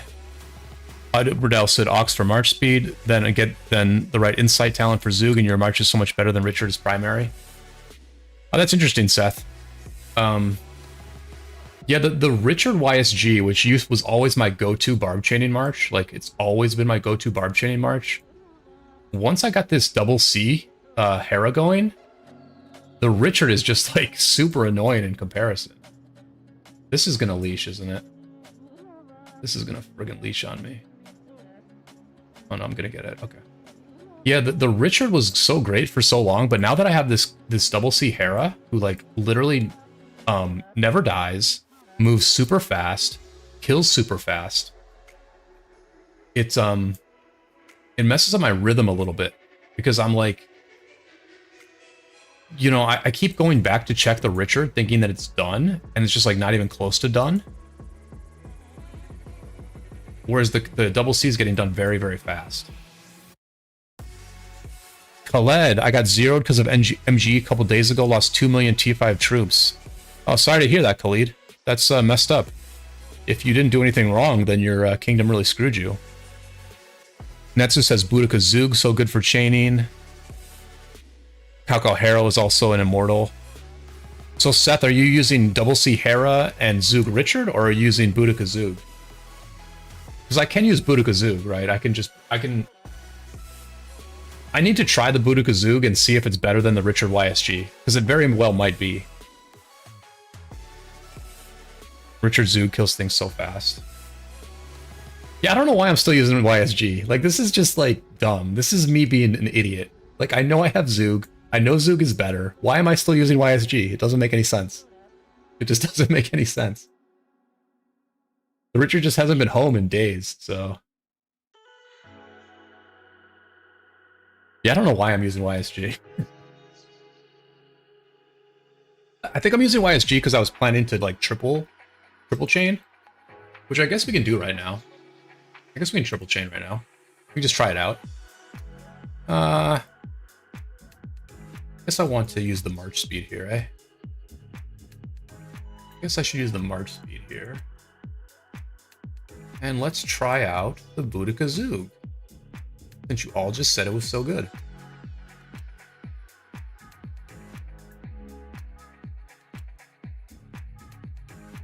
Yeah, armaments have really changed around the whole barb chaining game.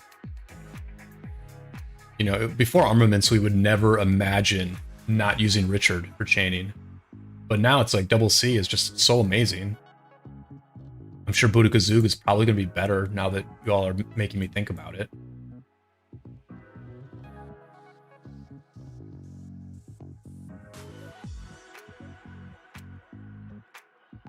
I was also using Boudica Zug before, but 3 marches in need of focus too much. You can chain at least 3. Oh, Seth, thank you for the subscription. Appreciate it. And thanks for hanging out in chat. But 3 marches in need of focus too much, so you can chain at least 3. You need a healing Ox on Boudica Zug so it can stay in the field longer.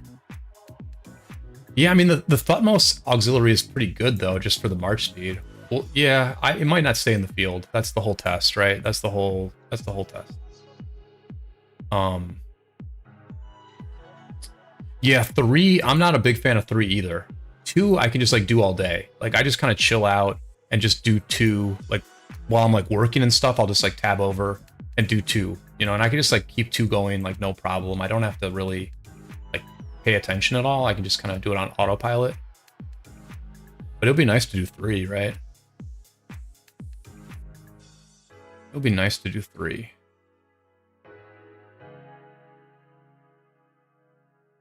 Ooh, there we go.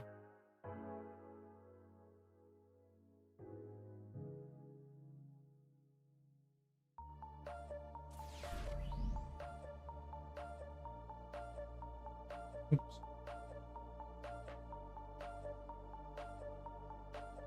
Yeah, it's pretty crazy. I really have not lost any AP in this KvK so far. I've been chaining fairly diligently, and I just have not lost any KP. I have more KP, or more AP. I have more AP now than I did when I started the KvK. Only problem with Boudica Zug is it kills things too fast. Yeah, I'm sure it must absolutely nuke stuff. Does it nuke faster than double C Hera? I guess it must.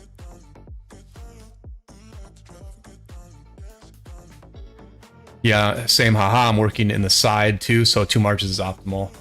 Yeah, 2 marches is like pretty good. Like it's just. But if I could even upgrade a little bit, if I could just make a slight iteration and use like Boudica Zug, faster moving, faster killing, rather than the richer YSG, then I could still be using 2 marches, but I could be a little bit more efficient. What are they talking about in LKC? Truce, go to bed. Facts, let's sleep. I'm down. What is going on in LKC? A bunch of Euros are like, yo, let's just like rest for 8 hours and get back to it tomorrow.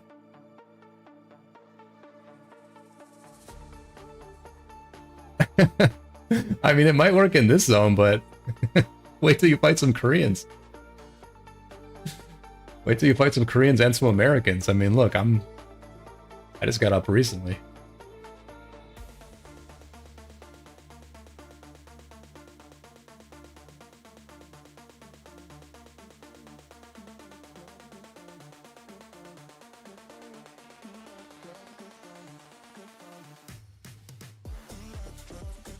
I mean, look at this Richard, dude. He's like so slow. I was thinking I need to maybe put him on line formation or triple line formation. Because he's never losing health, so I can just put like decent barb killing armaments from triple line on him.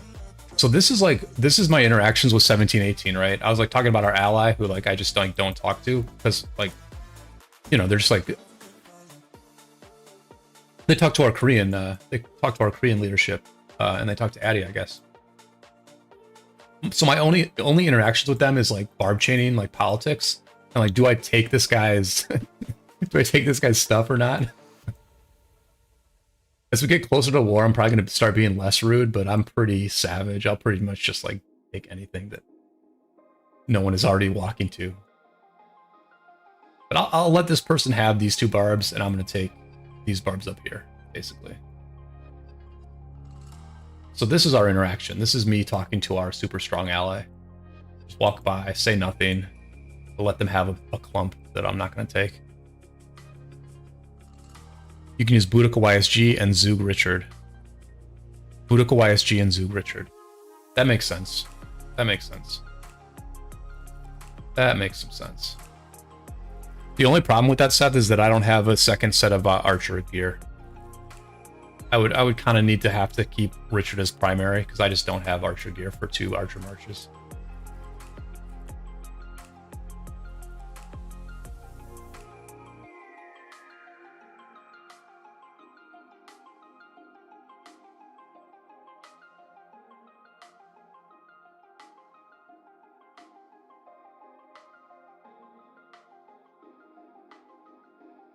All right, so let's just, so the Boudica is losing health.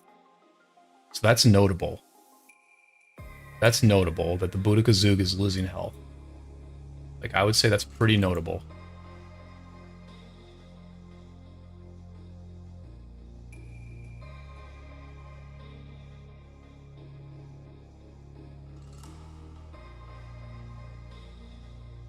No, I just grabbed this guy before he walked out of position.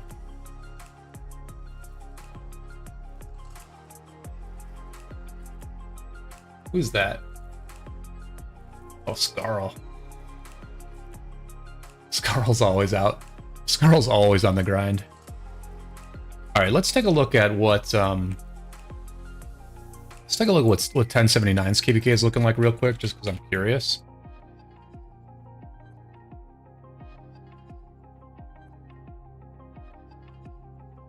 So for those who have not been watching this one,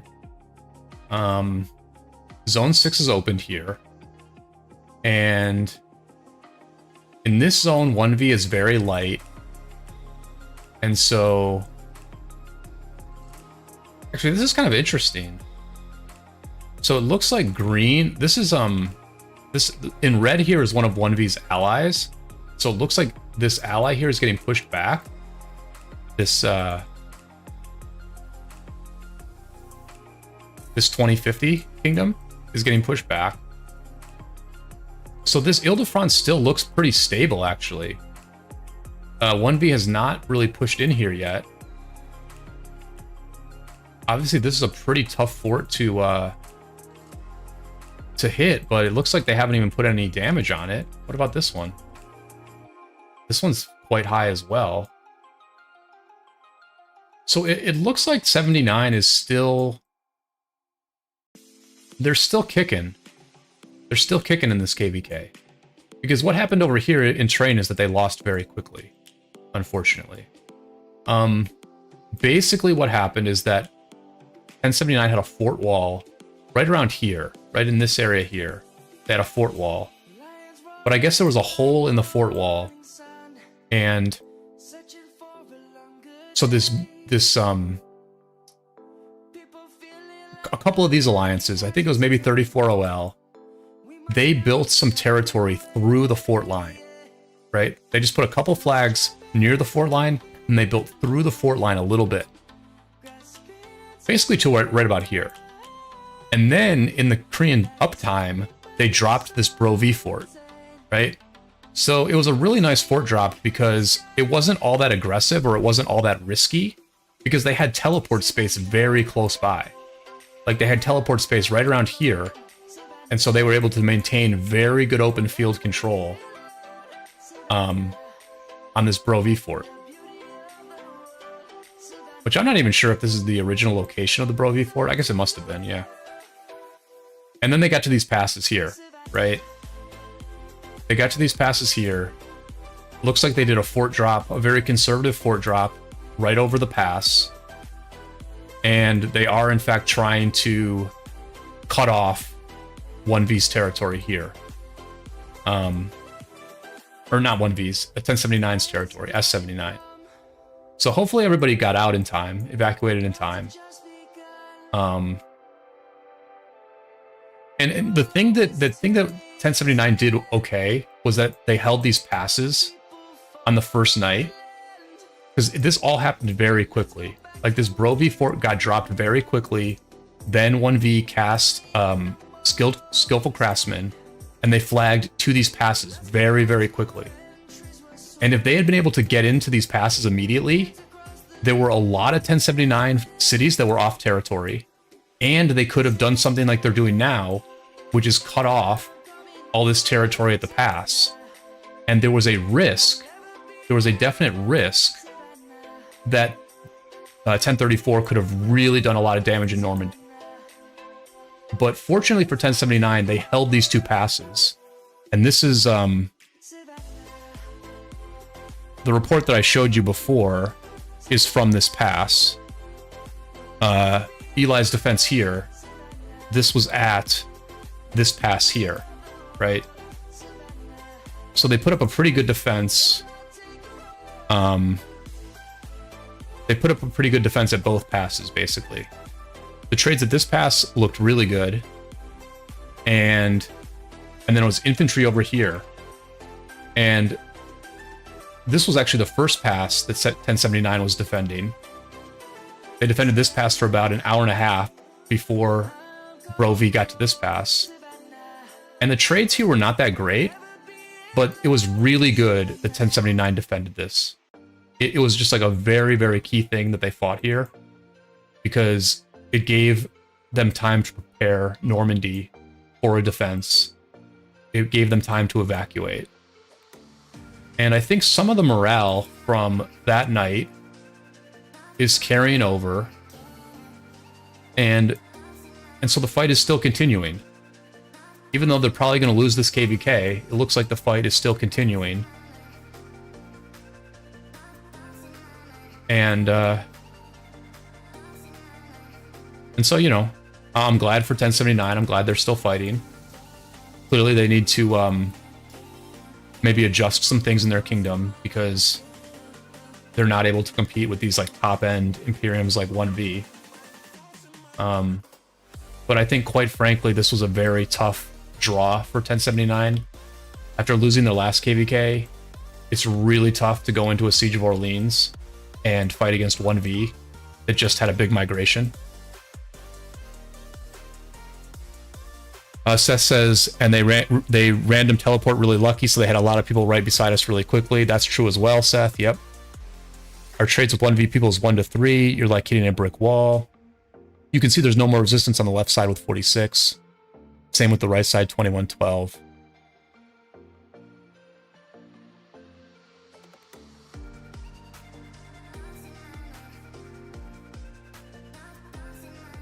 Yeah, I mean, personally, what I think 1079 should do, in my opinion, is they should just, like, register for, like, Heroic Anthem and get an easier matchup and see how they do in that matchup, because there's, like, a lot of activity. Like, I'm very impressed with how many people 1079 can get on voice chat, like, during their peak hours. Like, I'm very impressed with their numbers on voice chat. But, you know, I think maybe registering for Siege of Orleans might have been a mistake. Maybe it would have been better to go into a Heroic Anthem or a Nile and, like, get a potentially easy win there. And sort of, like, build morale that way. Build momentum that way. But anyway, that's an update on this KvK. I have some friends in this kingdom, so I just know a bit more about it. And let's go ahead and circle the globe here. Let's circle the globe and take a look at 1875 as well. Which I don't really know much about any of the kingdoms in this KvK, but I do think this is a very interesting Orleans that is on the same tempo as we have. So there's only a little bit of fighting here. The fighting is here in Barry between 1235 and 1647. So 1235 is coming in from Auvergne.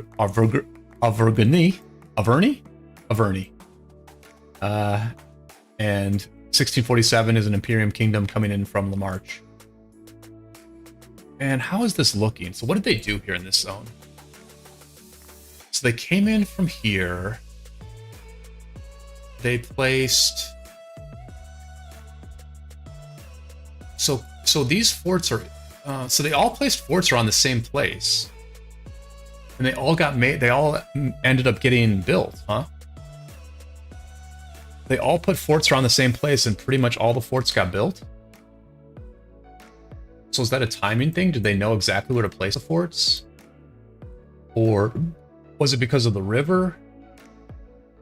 Or was there like a... I wonder if like a fort like this was able to be rallied before it finished. I wish I had seen that, actually. I wish I had seen that timing. But yeah, I mean, it looks like even though, like 1235, even though they're a smaller kingdom than 1647, it looks like they were able to set up a lot of forts and set up a pretty nice fort wall here. And it looks like they're kind of winning so far, right? I mean, it looks like they have more territory.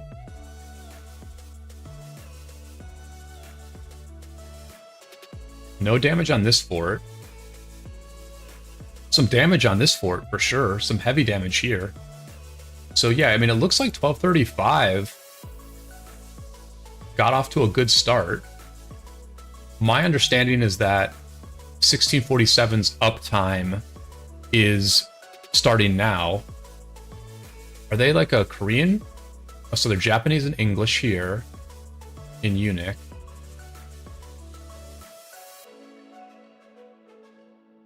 Or sorry, they're very multinational, but a lot of Asian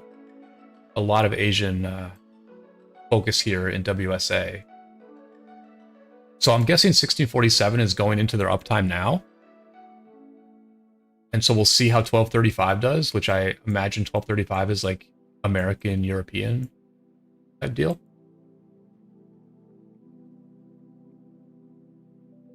But it's pretty interesting that 1234 is doing this well on day one here. Because if 1234 can...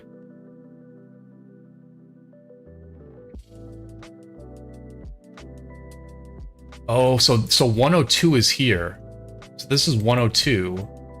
And 102 is not building anything in Nevers. Right? Who's a lot? Whose fort is this? This is O2. Okay. So this is what 102 is doing in Nevers right now. So 1234 doesn't need to be locked in. 1234 can inhabit Nevers.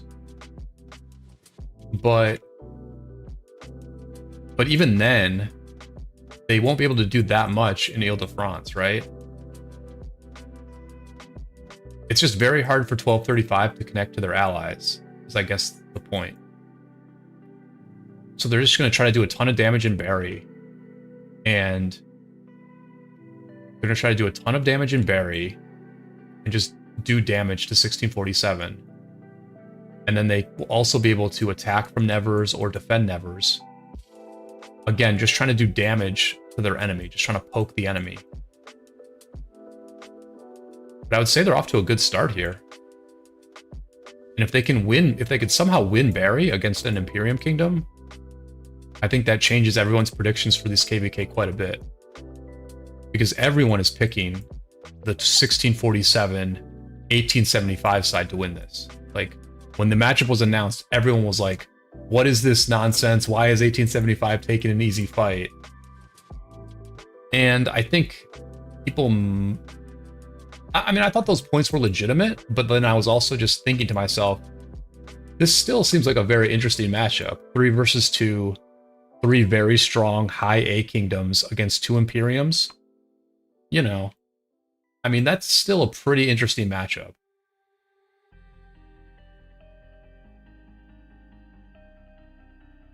So I'm guessing this is going to be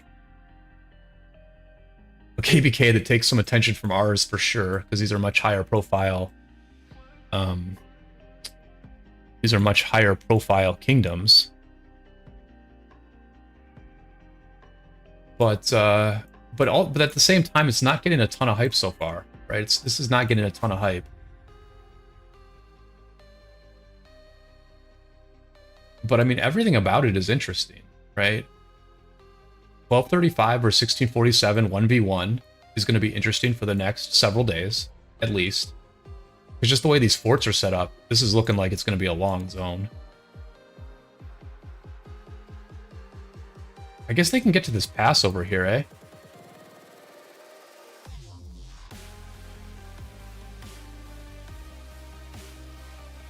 So I like the way 1235 is building here.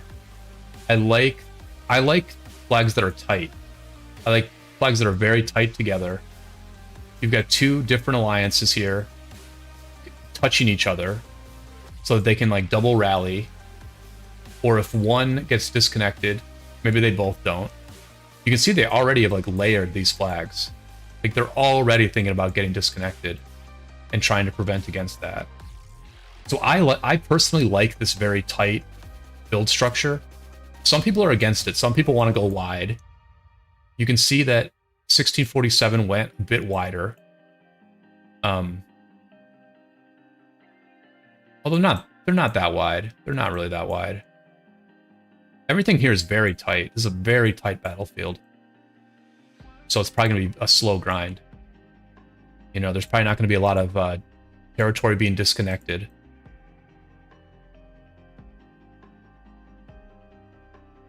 Lemon slap pouring in. Looks like a farm. Looks like a farm. A flag filler.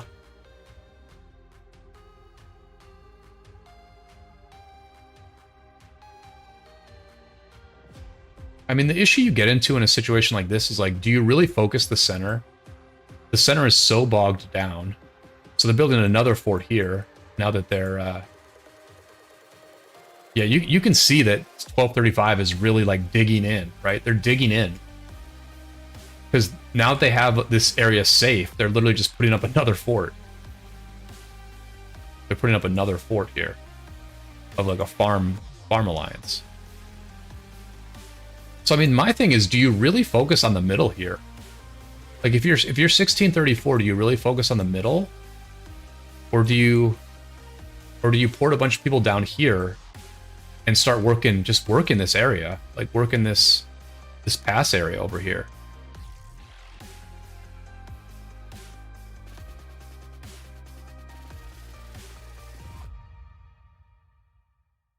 Yeah, really interesting battle. There's like so much going on here.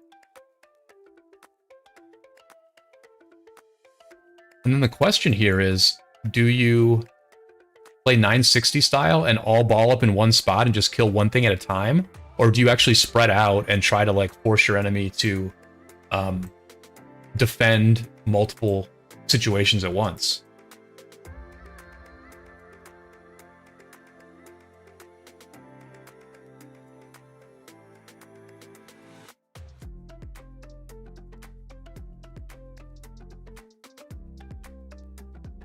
So this is burning. Is there anything else that's like burning around? So what's going on here? Yeah, so like right now what I'm seeing in this KvK is that things are spread out, right? They're not, neither side is like all in one location and they're just fighting in that one location. There's all these like little battles. There's all these just like little battles happening, which I personally find really fun. Like this is my wheelhouse, honestly. Just like post me up at one of these little battles and give me like a little group to work with and we will play it very well.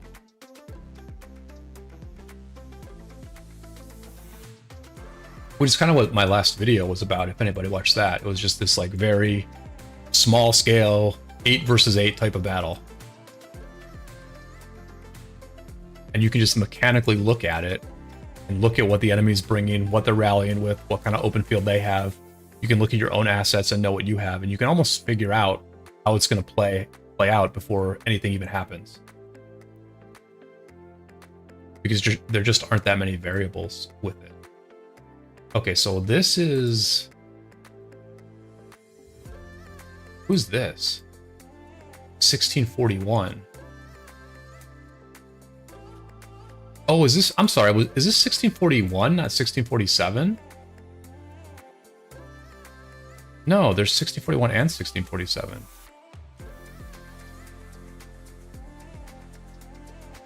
Let's take a look at what these allies are here. Okay, so 1641 is with 1235. Okay.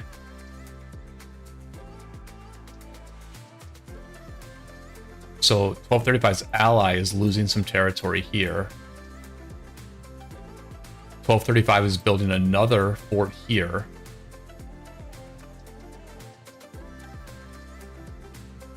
So I mean, 1235 is getting up a lot of forts in pretty good locations.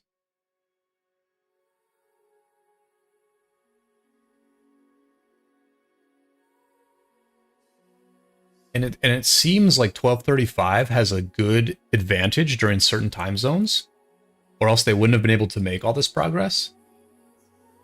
And so if 1235 does have an advantage for, let's say, like 10 hours of the day, then these forts are all going to be like a major problem for 1647, because they're going to be able to do stuff from them. Like they're going to be able to like burn 1647 flags. They're going to be able to build their own flags that they might then lose in their downtime. But yeah, this looks to me like it's going to be a long fight. This looks like it's going to be a really long fight. And 1235 is extremely fresh because they didn't have to fight hardly at all in the last KvK. And so the only question was like, are they rusty? Do they have the tools in place to execute well? But it looks like they're executing very well. And we know they have the bodies. We know they have the troops, the resources, the speed ups.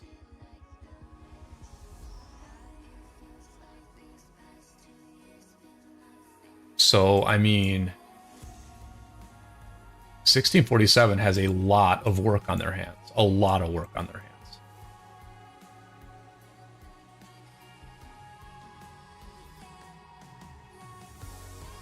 And it will be interesting to see how this unique alliance here plays, because they are going to be our opponents in Osiris League.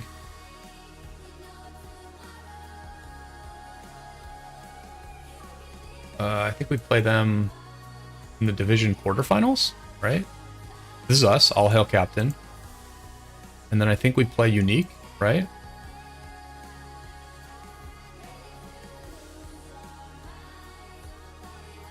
Can't remember which we play first. Somebody was saying we play unique first. I think Credo was saying we play unique first. So it'll be interesting to see how they play in KvK. And if they get completely worn out and they're not, so they don't have as many troops for Osiris League, that works for me too.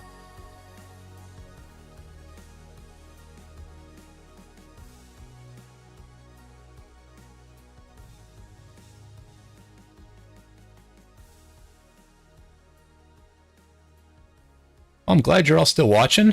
I appreciate all the likes. I appreciate everybody tuning in. Really good audience.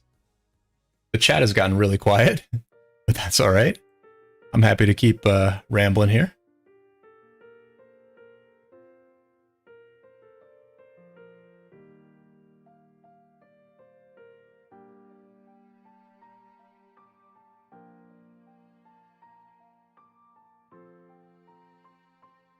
Looks like 1818's R5 is talking in LKC. Did they actually make a truce?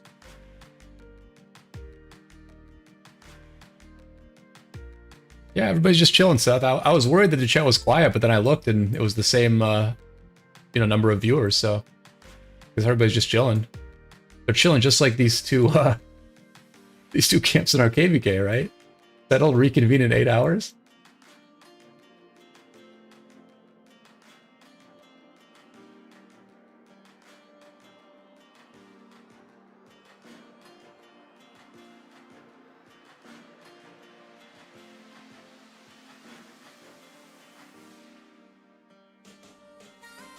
Well, they're basically clearing through the other alliance right now. They do need to get this flag down. This flag is so vulnerable. This is a hard flag to defend. You got a few cities here, but not that many. Unique can literally bring its ball over here to Dementor City and block all other reinforcements. Sort of. Not fully, but... Yeah, let's see where they put this ball. I mean, this is not like the easiest flag ever to burn, but it's a somewhat easy flag to burn.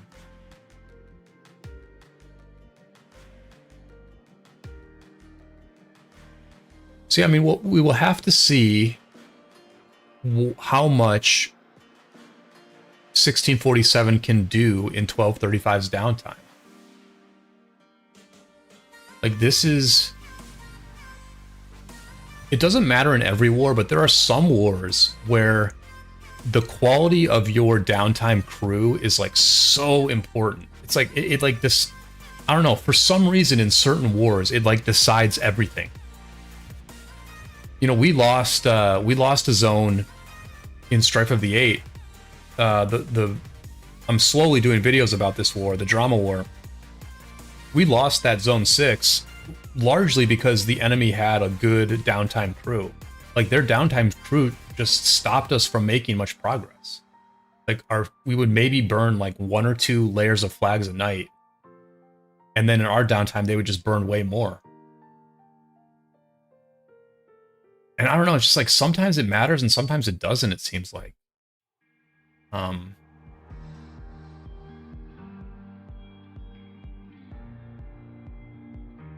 You know, sometimes you can have a downtime crew, but they just don't accomplish much. And then other times you have a downtime crew that just accomplishes a ton. And then in other cases, both camps have the same downtime, and then it's just kind of like quiet.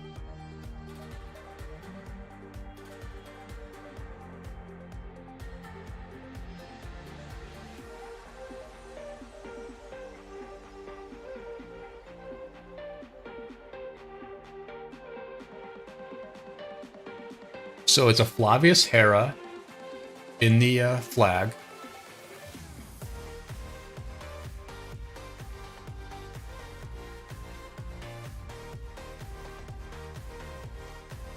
And you can see that Unique has done exactly what I suggested, which is they've put a lot of their ball all the way over here to block Reigns. And let's see how many people are hopping through, because so there is some hopping going on though. Like, it's not perfect, right? They can't do that much. I almost think you want to put your ball here, right? You want to put your ball here and then kill them as they're actually walking to the flag. Like, you need to kill this guy.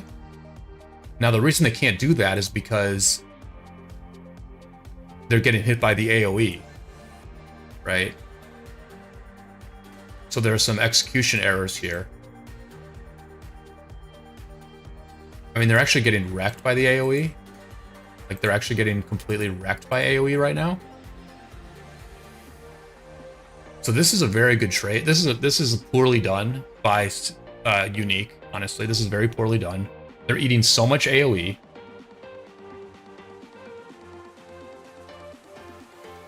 They're not really stopping Reigns. They're just eating endless AoE. Like, look at this. Still here just playing Diablo 4. Seth says, how long have I been playing ROK? Seth, I'm coming close to 5 years. I'm coming very close to 5 years. I cannot do this math. But I think I started in like August or September. Oh, so I'm at 4.6 years now. I guess it's a little bit longer. I guess my 5-year anniversary will be in October or November, something like that. Probably October. So yeah, close to 5 years.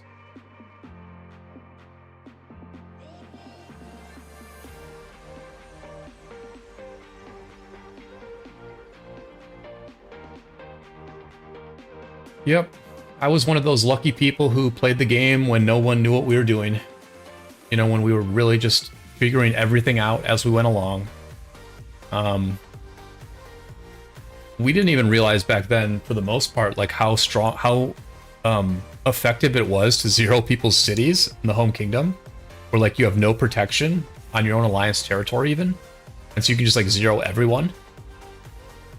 There was like one Chinese guy called Good Manpower who would zero people in the home kingdom, but it wasn't a tactic that was used in the smaller scale Zone 1 fights. So we just did, there was just all kinds of different crazy kind of fights in the early game of our kingdom. A lot of fun, definitely a lot of fun. We had absolutely no idea what we were doing, but it was a lot of fun.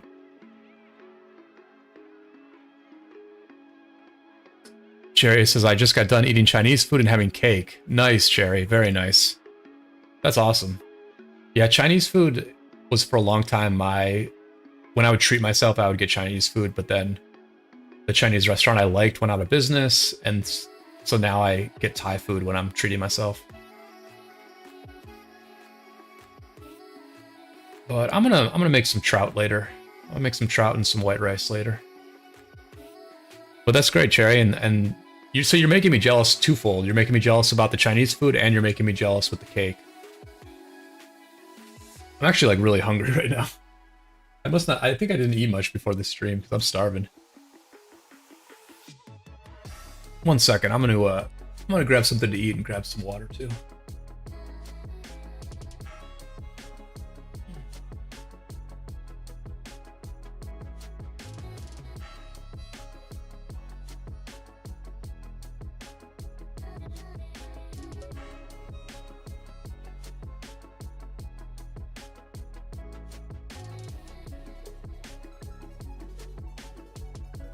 Seth says, wow, nice, that's long. I also started December of 2019, but stopped for almost 2 years, then came back last year of August. Yeah, that's cool. That's cool, Seth. I hope that we see that more often, right? I hope we see people quit for a while and then come back. I mean, I know that it like sets your account back a long ways. I do get that, and that's like pretty rough, to be honest. But I think people might overestimate the pain of coming back to the game a little bit, just because like you don't need meta marches. Like you don't need all legendary gear. You know, you don't need like the top tier armaments. Like you just don't need it. Like you just have to play good. Like it's so much of this is about playing the game well, being a good team player, putting in a lot of hours during war. And like, obviously there are talented gamers out there who sometimes in their life, they have the time and energy to be a strong fighter in this game. And at other times in their life, they don't have that time. And I think it makes complete sense that you're going to have people coming and going from the game. And I think I think pilots are going to be a bigger and bigger deal, right? Because people are going to quit, they're going to stop building, they're going to stop spending on their own account, but they're still going to have the skills. They're still going to have the skills to play this game well. And so you're going to get into a wartime situation and you're just going to be like, hey, do you want to play? Like, I know you haven't played. I know, hey, hey, Bob, I know you haven't played in a couple years, but do you want to like use an account in this KvK? We could really use you. And people will probably be like, yeah, that sounds like a ton of fun. I'll do that.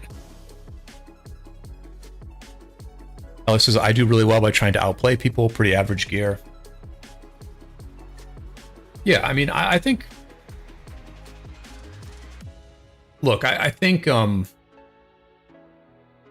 open field skill of this game is like...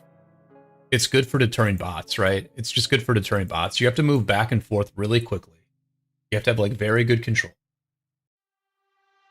It helps if you have a PC and a keyboard and a mouse. And there just is a lot of skill in that. It's not very complicated, but there is some skill into it. So I don't know. I was thinking about this the other night, right? I was thinking about this. I was watching when 1v was rallying 1079's passes, right? And 1v had like a pretty sizable murder ball that would like immediately swarm down 1079's counter rally, like as soon as it hit their rally. But like, what is a big murder ball in this game? What is an actually big murder ball? Okay, so 120 marches is for sure a big murder ball. Like, without question, 120 marches is a big murder ball. What about 60 marches? Is 60 marches a big murder ball? I mean, I don't think there's 60 marches here. There might be 50. But here's the thing, right? If you have 10 people with 6 marches each, 10 people, just 10 people with 6 marches each, that's 60 marches right there. That's like a pretty nice murder ball right there. And it's just 10 people. If you have 20 people with 6 marches each, that's 120 freaking marches. That is a monster murder ball. That is the kind of murder ball that strikes fear in any R4's heart that's on the opposing side. Like, a 120 march murder ball is massive. And you can literally do that with 20 freaking people.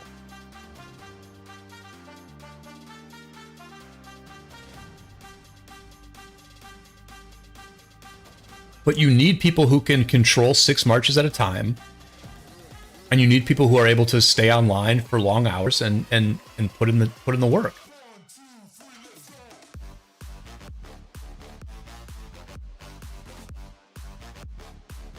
And obviously those 20 people can't like reinforce.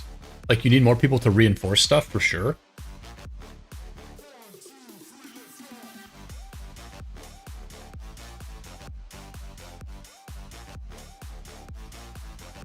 Hey, Cuban Links. What's going on? Seth says, the thing is these days is that people are expecting a lot from the game or little to change things, but just lower your expectation and you'll enjoy playing more. Yeah, I mean, I think it's a good game right now, so I don't, yeah, I don't really criticize Lilith as much as most people do. Because people have been complaining about like matchmaking lately a lot. And I know I made a video where I pointed out one specific matchmaking decision that I thought was bad, which was not putting the 4 big Imperiums in an Orleans together. But like, I don't know, like, most of the time we've had good matchups. We have mainly had good matchups in this game. And the matchup we have right now is a very good matchup, like a very, very fair matchup. This KvK we're watching right now, right? Like this is, I think this is a pretty fair matchup right here. It's 3 versus 2. I honestly think this is a pretty fair KvK. So, and you know, the KvK that Alloys was in with 365. I mean, I would say the matchmaking there was, you know, I'd say the matchmaking there was decent, honestly. So like, I don't know. I feel like the matchmaking is like not that, is pretty decent for most people. It's a little bit worse for Imperiums, but we're getting pretty good matchups. The new maps are better than the old maps. You know, Zhuge is OP, but not too OP. And like the game is pretty well balanced, right? Like Hera came out, like there was a risk that Hera would be OP, right? Like when Hera came out, I was like, oh my gosh, this is gonna stop swarming. This is gonna make Garrison so strong. It's gonna be the old days when it was like Xeno YSS and you couldn't rally anything, you couldn't burn a single fort, and it was just like Garrison, Garrison, Garrison, so boring. Wars took forever. I thought that's what was gonna happen when Hera came out, but Hera came out and like the game is still fine, right? You can still swarm, rallies can still do pretty well, like rallies can still do good, rallies can still trade positively. Zhuge came out and it's not wrecking the game either, and with the power level that Zhuge is at, they can now add more commanders to that power level, and so they might potentially be able to keep the game balanced for the next year or so.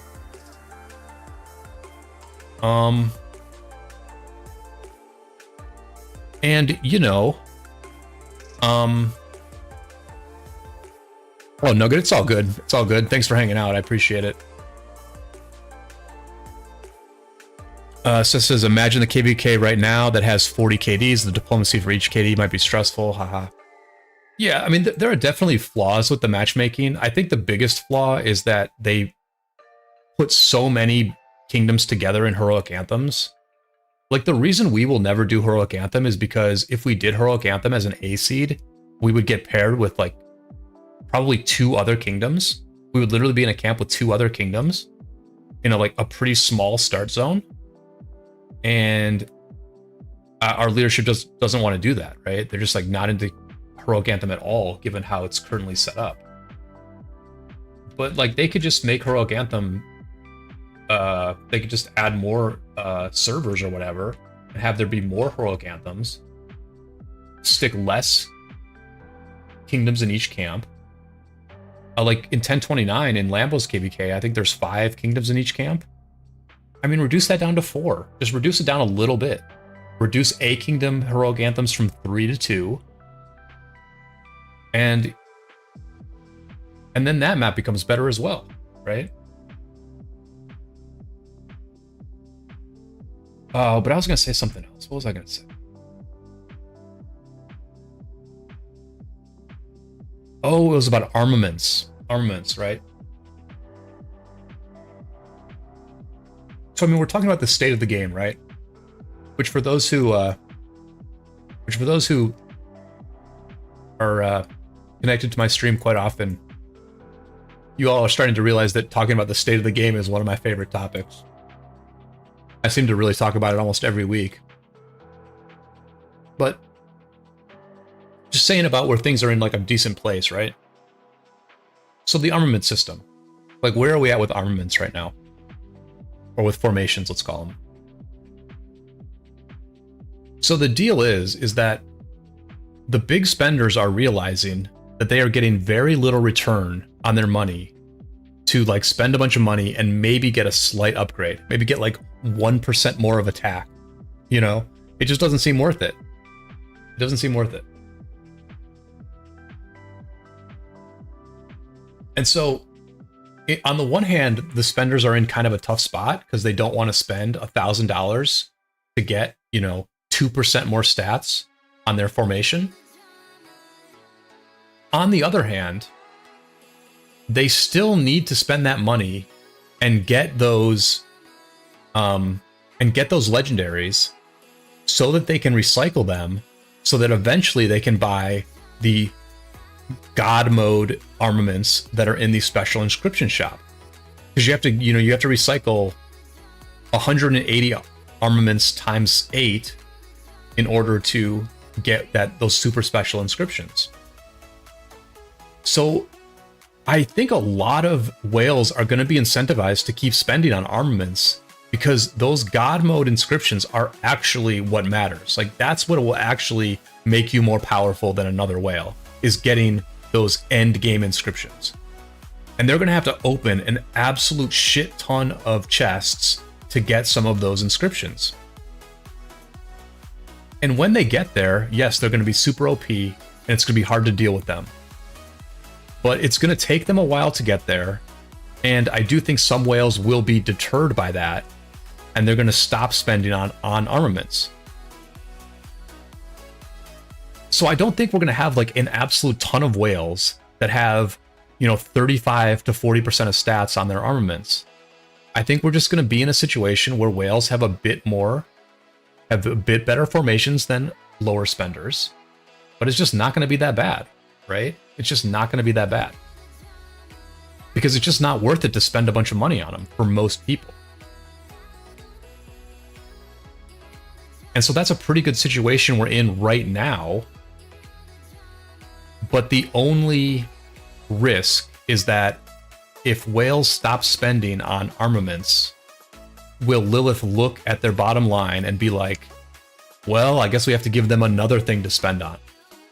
That's the only risk. The only risk is that because armament spending is a bit underwhelming, it's more underwhelming than spending on gear, for sure. Like, whales had a good reason to spend on gear. They had less of a good reason to spend on armaments.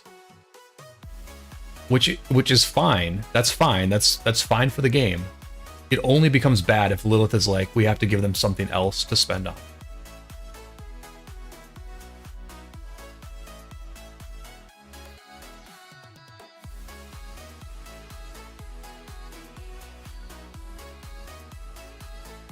And if Lilith does that, as the song you're hearing in the background is saying, if Lilith adds something else for whales to spend on, there'll be the drama.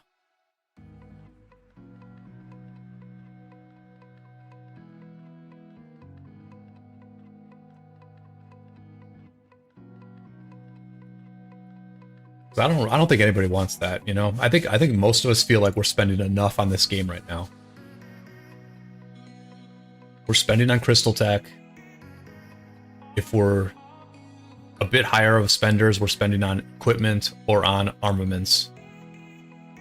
For me, I'm not really spending on armaments, but I feel bad about it. Like, I wish I could spend more on formations. I'm always like, oh, should I spend? Should I buy master tools? Should I go for it? I feel bad that I'm not spending on that stuff. But it's because I'm spending enough on that game. I'm spending enough on crystal tech and on recharge rewards and all that stuff. So yeah, maybe whales will slow down in their spending, but you're still going to get them every KvK for about $1,000, so that's not bad.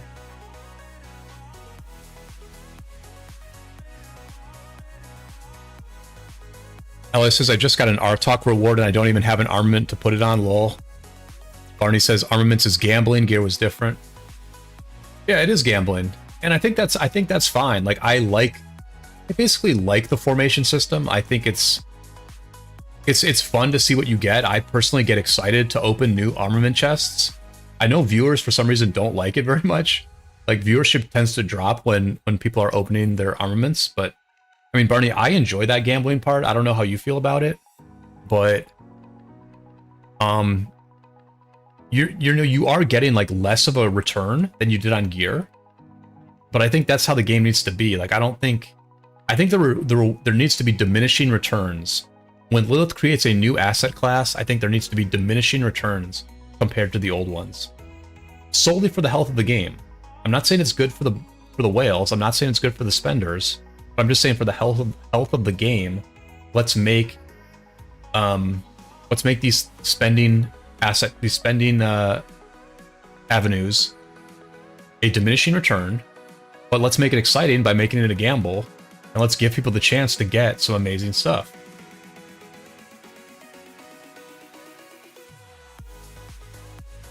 Am I going to be doing the midterm? No, I'm not going to. I should get back into the midterm, but I've just been out of that game for a while. I don't know any of the answers anymore, unfortunately. So counter rally up here. Counter rally goes down. Pretty interesting rally here. I hope I can get the report here. They're no longer taking AoE deads. And you can see that they're much more confident in the way that they are preventing rains. But the rains have been getting in. The rains continue to get in. They're doing a good job of keeping this thing full.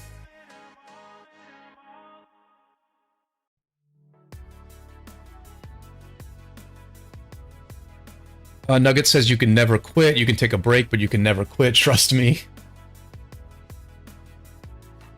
Nugget, are you back? Are you back now? I think I remember seeing Nugget. I think I remember seeing you in the chat when Redline was interviewing Bunny and G's, if I'm not mistaken. Oh yeah, you were in the chat, Nugget, because you were talking about getting onto the voice chat as well. It's funny. It's funny that Nugget, you're in the chat, because earlier today I was thinking about the Redline interview and how it has now disappeared, and but I was like, okay, so I heard the whole thing, Lambo heard the whole thing, and I was trying to remember who else is that sort of like vocal in the community heard that whole podcast, and I could not remember anyone. I was like, who the heck was in that chat? But now I remember that Nugget was in there. They will add armament rerolls that whales can spend on. Yeah, well, I'll spend on rerolls. I'll spend on rerolls, ally. I mean, if they want to get me spending more on this game, offer rerolls. That's all I'll spend more on the game.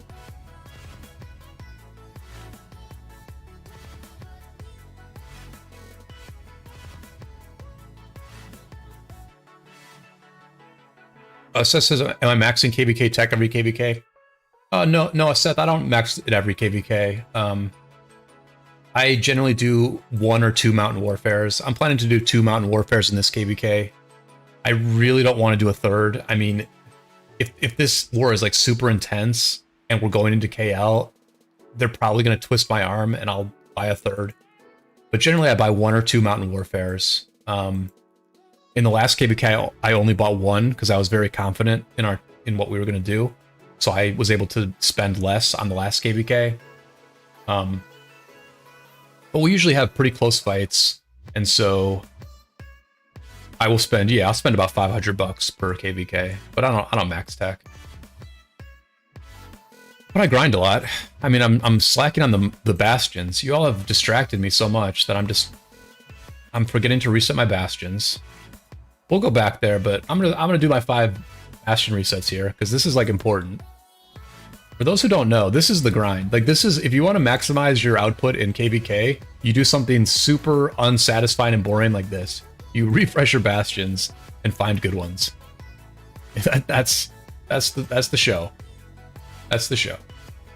Let me accept this one, and let me just do a little. Let me do a little own account stuff right now. Let me do a little own account stuff right now. A Nugget says, yeah, but now I got other kingdoms. I'm just busy with IRL stuff right now, but I'll be back full time in a little bit. Yeah, it's interesting that Nugget's back, right? This is kind of what I was saying before, right? Like, people can take a break, and they can come back, and they can have the knowledge of the game that they had before. And they can either pilot an account, or they can get an account, or they can just restart their own account, you know? I mean, God forbid you come back to this game and you have an old account and you have to use a Takeda in the field. Believe me, it's not going to be that bad. Like, they still get pretty good trades. Seth says, oh, I hope you can fight with the new 1034 now. They're all so buff now. I think you and Red is going to be on the same kingdom. I just have a feeling. Alice says, I spend about the same on tech. Works well for me. Yeah, I spend on tech, and I'm pretty diligent about the bastions. I'm diligent about getting quality bastions. I'll try to never do the ones where you get like 10k gems. I'm always trying to get at least 20k gems and 200 favor for all the bastions I do. I generally do that every day, and just kind of grind tech that way, you know. Although we've been lucky that we haven't had to fight in this first zone in a couple KvKs, so I can slow roll things a little bit more. I can set up my tech to be a little bit more long term. Like, for example, what can I show here?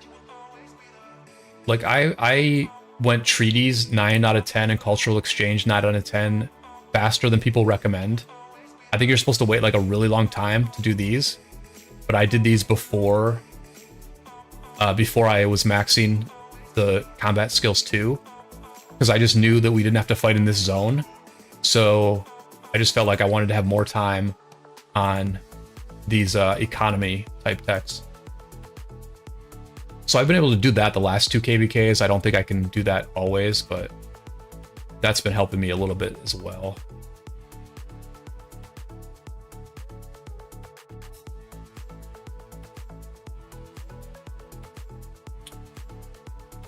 Red's not coming to 365. You guys do need a content creator in 365 though, I'll be honest. I don't know what leadership's policy is towards content creators there, but I think it's just hard. I mean, 365 is a very interesting kingdom, but it's hard to really relate to them a lot because of the fact that there's no content creator there. Like for me personally, I always just associate myself more with kingdoms where I can actually follow their journey through a content creator.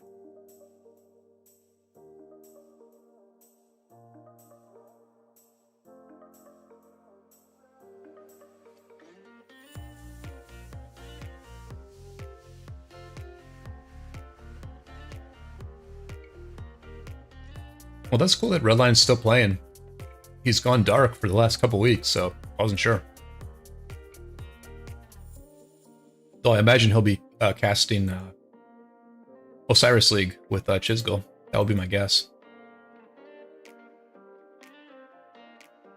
Yes, I know my Lost Kingdom score is very low. It's because my best gear is in the field, and because I'm like not trying very hard to move up because I just want to like win. I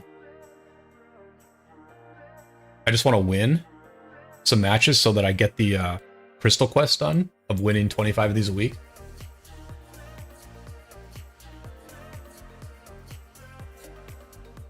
Because like to do that Crystal Quest each week, you literally have to win like what, 3 and 4 a day? Like 3.5 a day? So.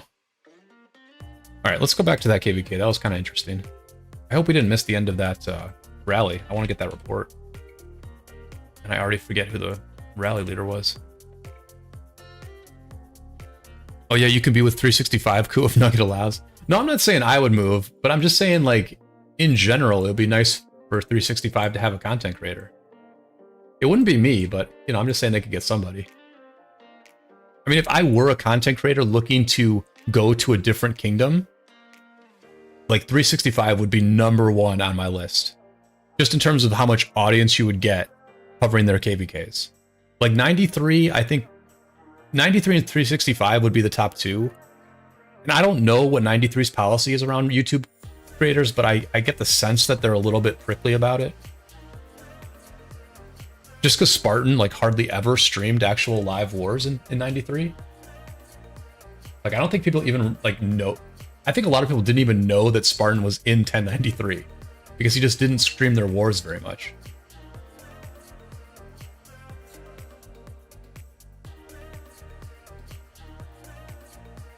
Seth says you can see and feel Red really doesn't want to stop playing, but he has some real life issues. He needs to settle. That's why he needs to stop. That's just my assumption following his podcast. Yeah, I'm not sure. I mean, I think it's certainly a lot to do with real life stuff. I did get the impression that Red doesn't want to keep spending so much either. I feel like the spending got to him a little bit as also, but I'm just guessing as well, just like you said. I'm just spitballing.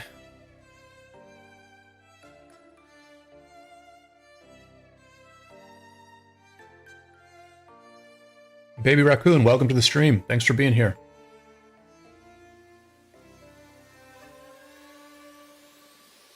I don't know if anybody noticed this, but that city teleported out of here. What an awful teleport. How dare you? What was the guy's name? Demento? How dare you, Demento? Cite another old school YouTube content creator, Drago. How dare you? Okay, so they got the burn. Of course they got the burn after this guy teleported out. Alright. Can anyone give me this report? Let me try this person. Are these guys Japanese? I'm guessing these guys are Japanese. Let me see if I can...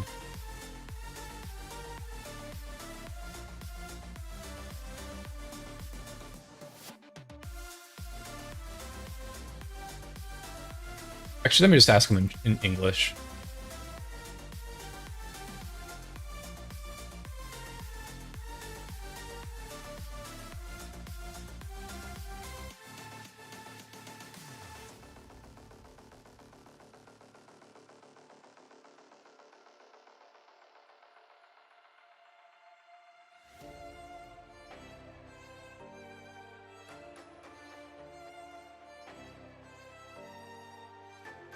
Here, let me copy. Let me make something I can copy and paste here.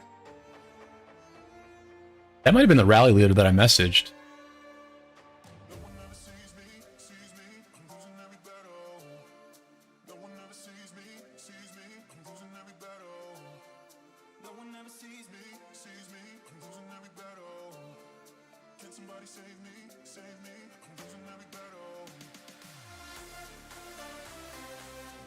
All right, so they got a new city in here. This was actually pretty good. This was like a good. I think if I had been 1647, I literally would have tried to stay here for the next half hour. But anyway, they got a city in here. Kel's big old dick was able to get in. They're still trying to get this stone deposit gathered. I would have ported closer. I would have ported closer if I had this big old dick. Oh, did they get another one in? Oh, he did. Look, see? This is what I'm talking about. Oh man, I forgot about Spartan. Is he still around? Oh yeah, Spartan is making fewer videos lately, but he's still making videos from time to time. Yeah, that one too. I mean, man, 1.5k USD is too much. Really, every KvK pops. Like it says, the armament bundle is garbage. Yeah, they're rough. But my armaments are not so good that I don't... I have so much room to improve on the armaments that, like, they're kind of worth it for me. But the only thing is, like... Alright, let's say I have 20% of stats on a formation, right? And let's say a whale has, like, 32% of stats. At the end of the day, that's still only 12% of stats. Like, that's not that much. That's just not that much.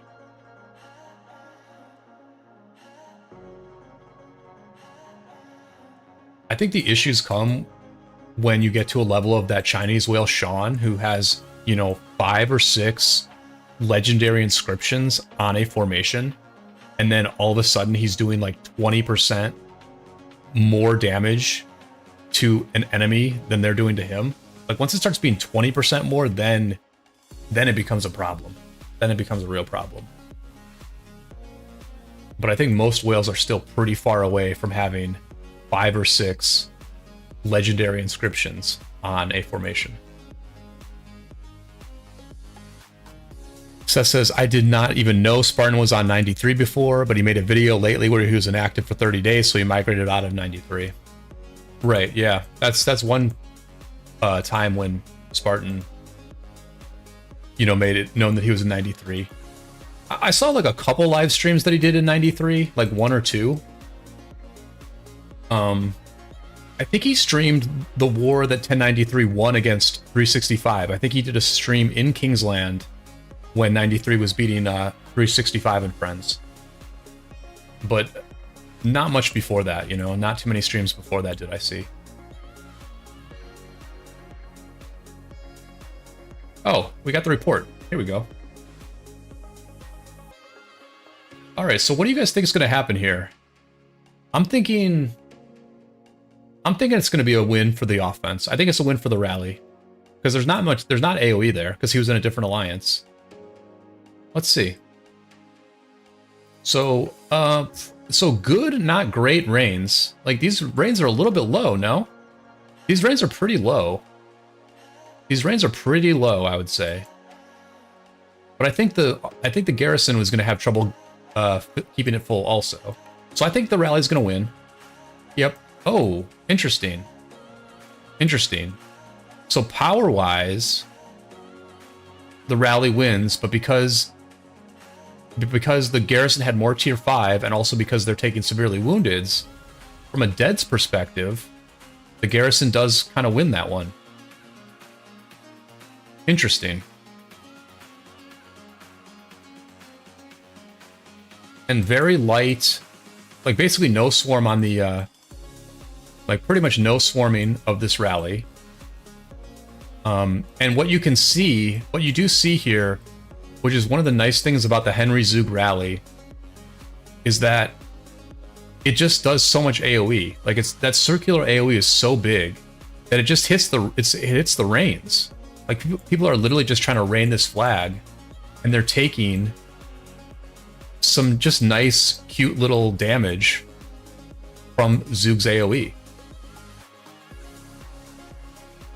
So pretty interesting there. Not a bad defense. Not a bad defense considering they had no open field whatsoever. And archers counter infantry. Not a bad defense. And I think partly it's because these reins are real scratchy. These are real scratchy reins right here. Like not terrible, but just scratchy. Yeah, so not a whole lot on the summarized battle there.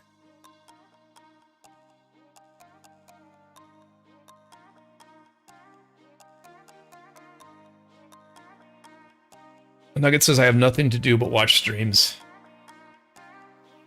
Yep.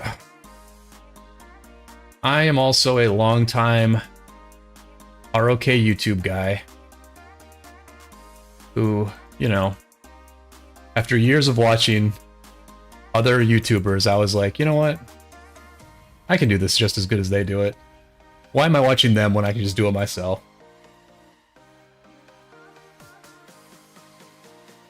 And so I got started a couple years ago and started very slowly.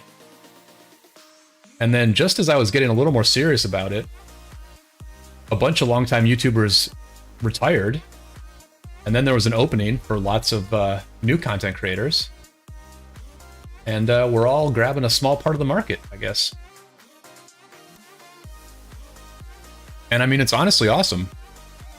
I really enjoy having so many names that I recognize in this chat, you know?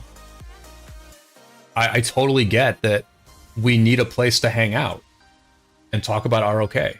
And if my channel can be one of those hangouts, that would be effing amazing. And I would, you know, happily stream other people's KvKs, stream my own KvKs, barb chain, all that stuff. Because I very much enjoy doing it, and I know that there is that need, you know?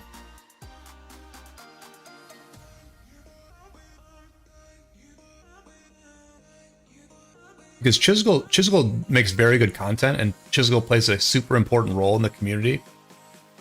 I actually think we sometimes underestimate like how important Chisgul is to the community. I would argue that Chisgul has done more for the ROK community than he has gotten out of it. Even though he's certainly built a good business out of it, I think he's done even more to help the community than he's gotten from it. And Chisgul's stream serves a certain role, but there's also value in these smaller streams where people can actually chat with one another, chat with the streamer, and we can in some ways cover a wider variety of topics because I'm covering what you all want to talk about instead of just going down the roads that I want to travel.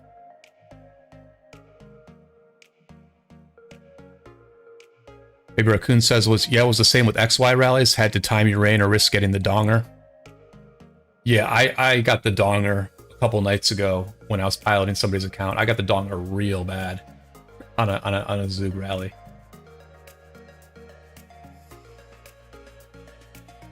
My friend like barely has any infantry gear. He has almost no infantry gear. And it was on the Herald or something. So I tried to rain a counter rally with Guan Herald, no gear. And I literally took 210k severely wounded trying to reinforce this friggin' rally.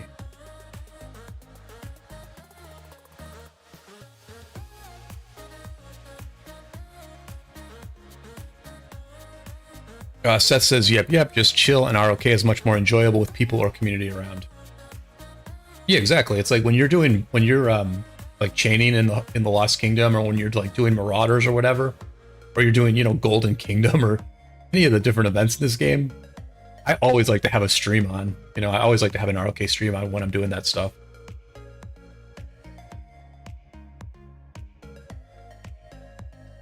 All right, so I guess this flag is burning, so we don't need to stand here anymore. Let's see if there's anything else in this KvK, but then let's get back to our own. Let's see what's going on there. Okay, so they're moving down here. I guess we should have... Okay, so this movement makes sense. They're doing more of a 960 style, right? They're going from one place to another. I really appreciate this person giving me the report there. That was really good context.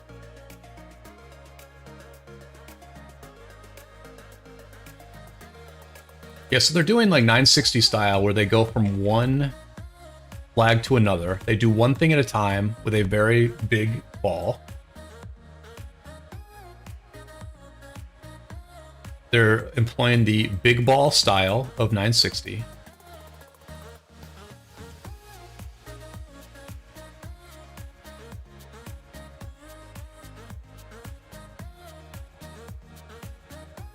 And who is going to be rallying here?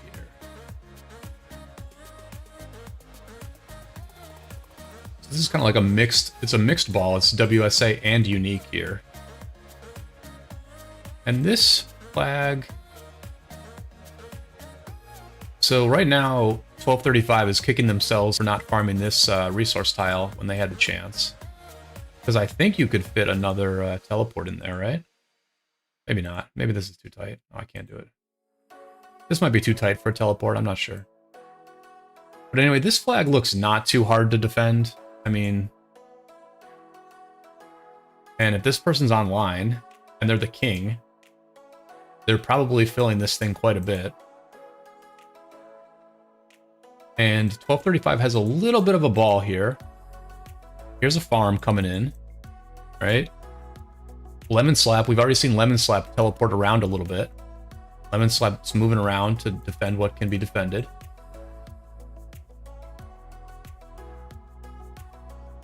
So there's a whiff of a good defense here. And let's not forget that they had a pretty good defense on the last flag too.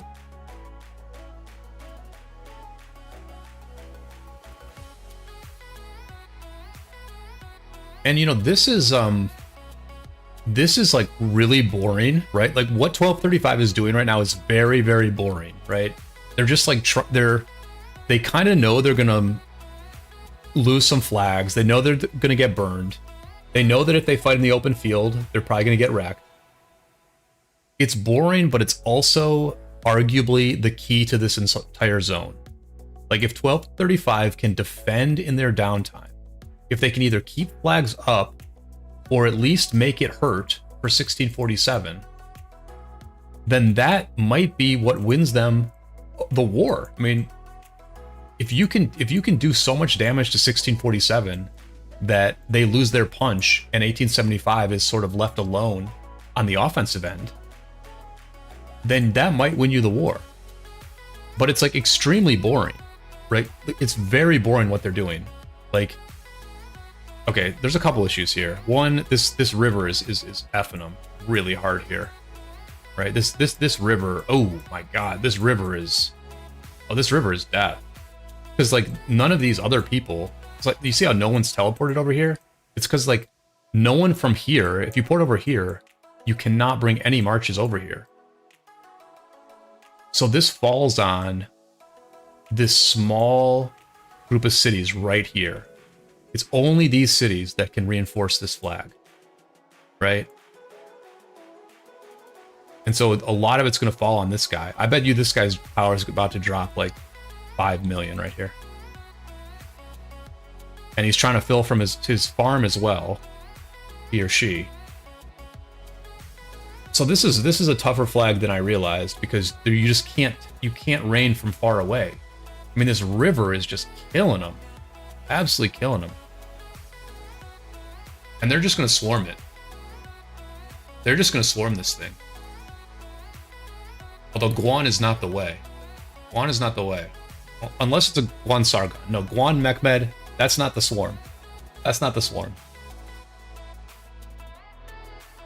Yeah, I would not swarm here. I think this dude can fill all day. I bet you this dude is going to fill like crazy here. Now, can he fill it long enough? Well, he's going to fill it long enough to kill some people. Tariq Sargon rally, right?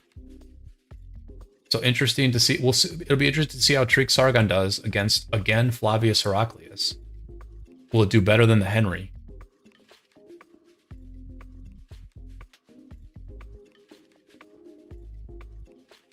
But this is pretty solid ball tactics here by 1647. They have the field, so they're able to use the glass cannon rally. They're swarming. They've got the Nevskys on the swarm. That's good. A lot of Nevsky Jones. The goat swarm. So they're going for it while the king is sitting right there. Can the king keep this thing full? See, this should be someone else. These two cities together is not the way. This needs to be somebody else right here. You can't have one person garrisoning from two cities, right? So that was a bit of a mistake, but it's hard to predict that. I mean, this is like, can they? They're keeping this full enough. I think they're keeping this full enough to like majorly punish people. Look, they're walking away. They're walking away at yellow. This might be decent trades though. Like these. If you walk these Nevskys away at yellow health, I think you get a pretty decent trade. Maybe even a profitable one. Let's see how this XY does here. It looks like pretty low. It looks like they're not keeping this full. But yeah, as predicted, this guy's dropping like multiple millions of power here. They swapped to the Yan. So a good... No, it's popped. It's popped. It's popped. It's popped. Now you get the rebound kills. Always remember to get the rebound kills. The late rains. You gotta keep hitting this flag. You gotta get the easy rebound kills from the late rains. A little Constantine in there. There you go. I think that was the same guy, no? I think that was the same guy, right? E2? Let me look at my stream and see if that was the same guy.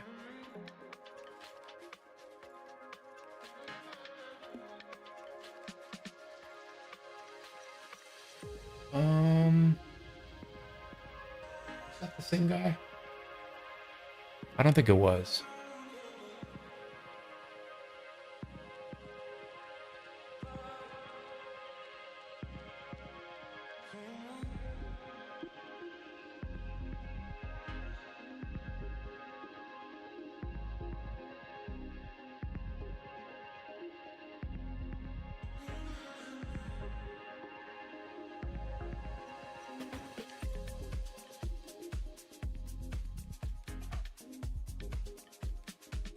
I'm gonna try to get this report. We'll see. Give it a shot. I need to change it to the Greek route.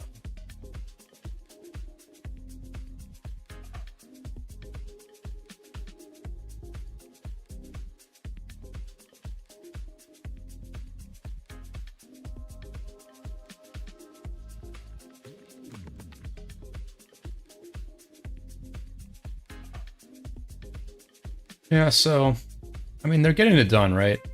I think all these are going to get lost. Like, I think all this territory will be lost. I mean, these flags are already done, right? This one's not done, but I don't see how they keep this. This flag's too hard to defend, I think. This flag's done. And then you just have less territory and less cities to defend what's left. Who's this clown? Who's this clown who teleported here? Yeah, I mean, so this fort is pretty good. I like this fort because it's on the other side of the river. Like, you want to be on the other side of the river, right? And then you have this fort here. Then 1235 has this fort here that's at the bridge. So I mean, like burning this fort anytime in the next day or two is going to be, like, really hard because you have to walk so friggin' far. So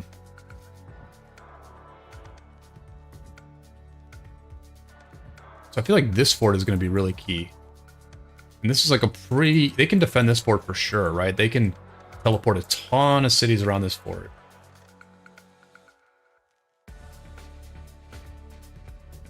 So yeah, I mean, this is like a key part of the battlefield, but it's also going to be very slow. Very, very slow. All right, we got this report as well. All right, so let's look at the Tariq. The Tariq Sargon. Doubled him up on power. Good solid win. Very good reigns. This is why I really like... See, Tariq is oddly stable. Tariq is like really stable. Like, more than I would expect. I mean, Tariq Pakal is like incredibly stable, but I'm kind of struck by how stable this Tariq Sargon is here. Where it's just like so easy to keep the reigns up because it dies so slowly. Which is a very underestimated part of... Okay, so this was the swap. The swap was just kind of random, actually. You can see that Shadow Spawn was just like throwing in anything. And it just happened to be a Yan, so it looked like they were swapping Garrison, but they weren't swapping Garrison. They just happened to have their Garrison get popped, and there was no backup. But when it got popped, there was only 446k left, so not too big of a deal, I would say, that they didn't have a backup Garrison. Yeah, very interesting. Now remember there was the Swarm also, though.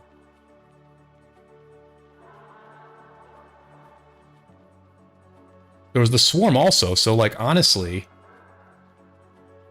I think that was still a pretty good trade for 1235, right? Because I mean, they lost the rally. Like, they lost the rally. They took 100k more deads on the rally. But like the Swarm, though, they had such good trades on the Swarm, I think. You know, some of those marches, they got really good on the Swarm. And at best, those Nevsky Jones traded evenly.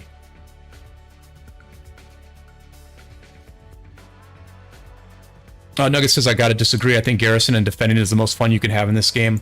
Oh, I'm a Garrison person myself, Nugget. And like, it is fun. It is a lot of fun. But I'm just saying, like, it's boring in the sense that there's not a lot going on. Like, you have to port close, you have to fill the flag, but then you also have, like, you know, people have to walk from a long way away, right? It's boring to, like, be a reinforcing person and, like, hop from, like, city to city to city, dodge the enemy. You know, you just, like, hop from one city to another, hop, get into the flag, and then, you know, your old march you pull out or whatever, or dies, and then you have to, like, send another march. You just send one march after another, hop from one city to another, Like, it's kind of boring to be, like, someone reinforcing over and over again, but it's literally, like, such a key to winning, you know? It's like the inner workings of a victory, the stuff you don't see. And to be honest, also flag filler with farms is kind of fun. Yeah, filling with farms is definitely fun. Barney says, yeah, King is losing about 100k a second in power. Are you in Fight Club chat? They are posting reports. No, Nugget, I'm not in Fight Club, although I would love to get invited there. If anyone wants to throw me an invite to Fight Club, I would love to get in there. I am in 770. I'm the R5 of the Handsome Devils.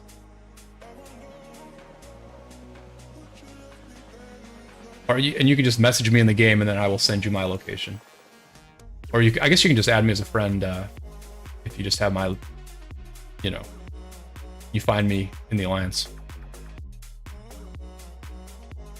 Tech, gotcha. I have fun just filling, but being Garrison leader sucks for me personally. Nugget says everyone has their own play style. That's what makes the game fun. 100%. I really like how once they had field, they just used high damage rally. Vikram says, "Where's the fighting?" Vikram, we're watching other fighting right now. Our actual kingdom is still waiting for our fight to begin. Alice says, "I have the most fun crushing in the field with all my marches."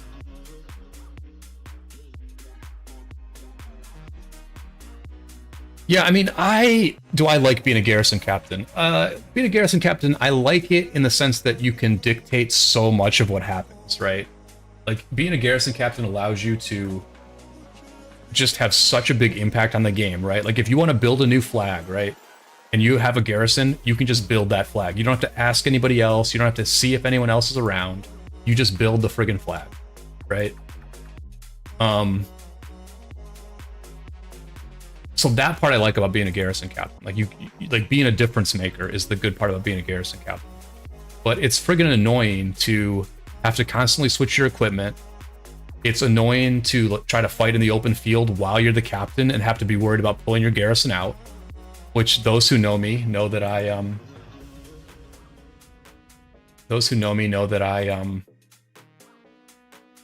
have pulled my Garrison out more than once in the middle of a big fight. So that part's annoying. And sometimes, you know, when you're garrisoning 2 things at a time and you can only use like 3 marches in the open field, that's kind of annoying. Your open field definitely gets nuked, or your open field is not as strong due to the fact that you're a Garrison captain. Because literally, like, your best gear is most of the time just sitting in a Garrison. So, like, that part I don't like about being a Garrison leader. It's, like, super annoying. Basically, it's super annoying, but I wouldn't... Nugget, I really appreciate that. I really appreciate that. That's awesome, man. That's so awesome. Yeah, that's... man, Nugget, I really appreciate that, dude, because...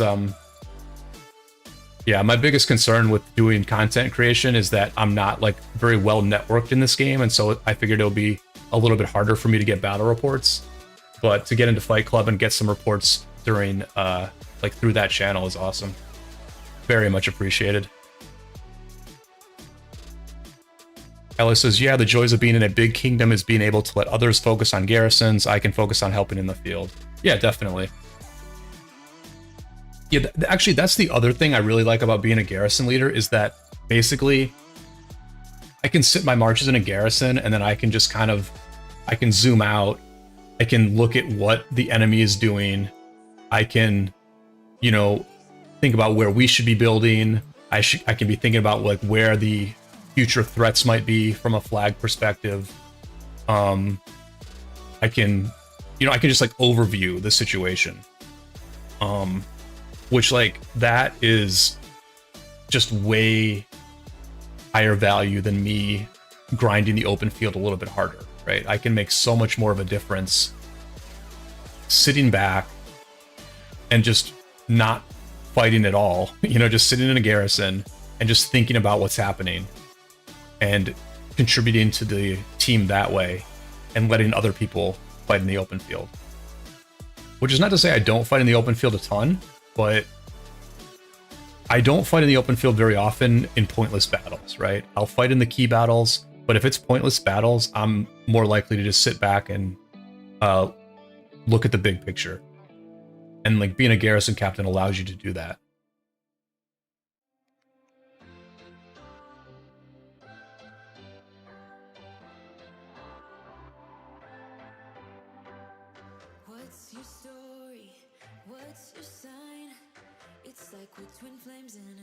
The legendary Fight Club. I'm surprised Fight Club isn't full, you know? Like, I'm surprised it isn't maxed on members.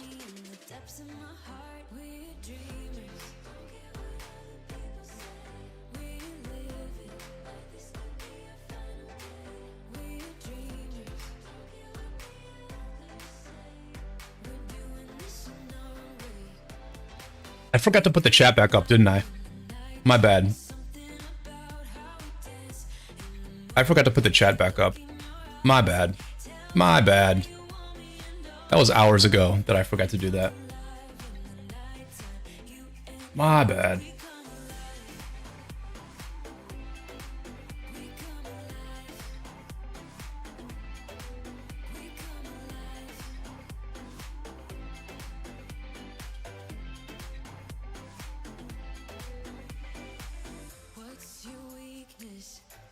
The Purge. The Purge. Yeah, I mean, things are changing, right?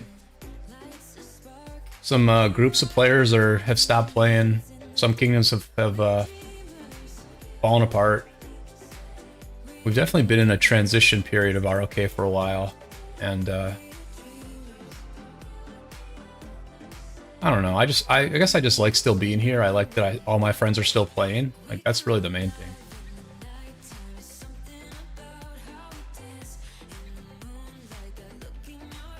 I mean, I still have so many eras of my ROK career to go, right? I still have never retired from a leadership position and then gone to another kingdom and been that dusty ex-leader who just, you know, fights in the open field and complains every once in a while. Like, I haven't even gone to that really fun part of my career.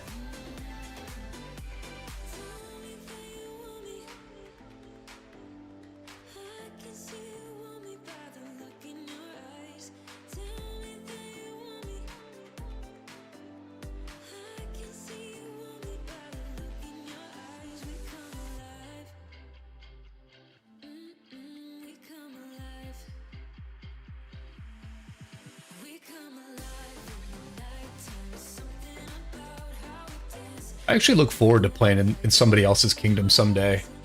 I really enjoy like listening in on how other people run things.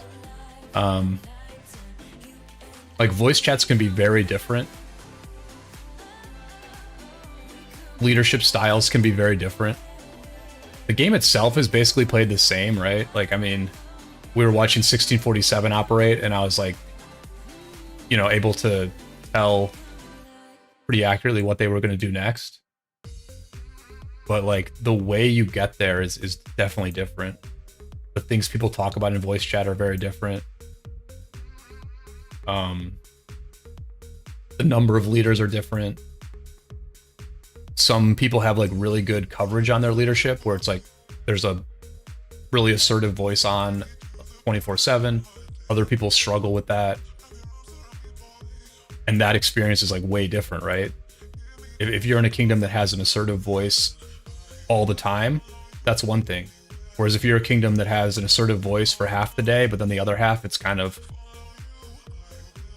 way less clear, then you have to manage that, right? If you're a non-leader who understands what's going on, you have to like manage that. Like, figure out like, okay, how am I going to contribute? Is this a complete mess, or can we actually accomplish something?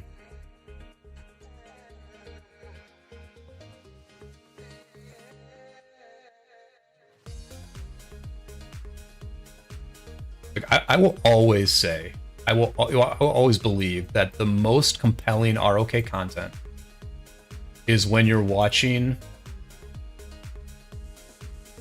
maybe not the main leader, but you're watching someone in a somewhat leadership role, play in an actual war while being able to listen to that alliance's voice chat, which Ronnie used to do. You used to be able to see Ronnie's like full voice chat, and even when you didn't see Ronnie's full voice chat, you could hear him talking to people and get a sense of what was going on.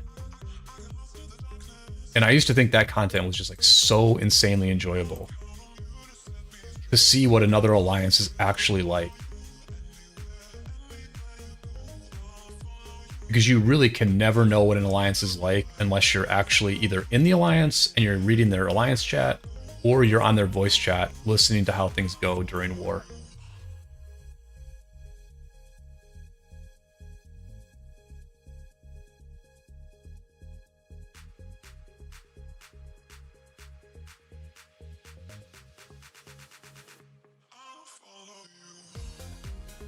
No one does that anymore though. Stream Snipers ruined it.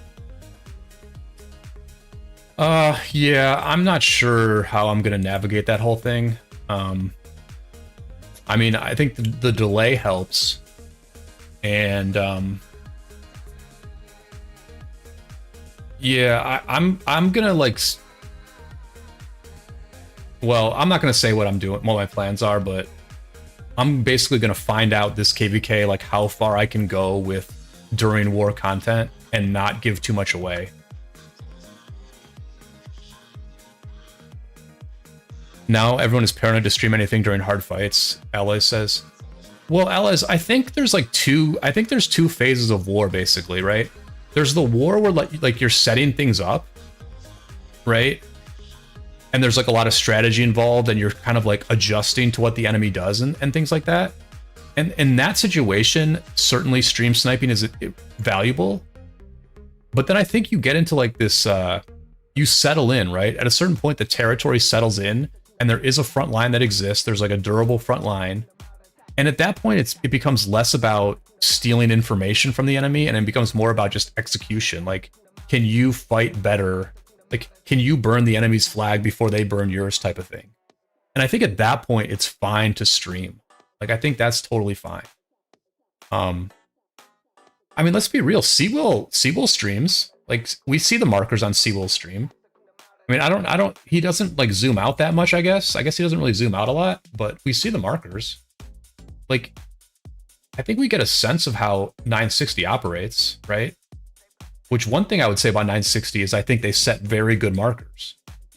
Like that's what I noticed, that they have people setting markers frequently, and they set kind of descriptive markers, you know, like in English, they set English markers, which I think is interesting.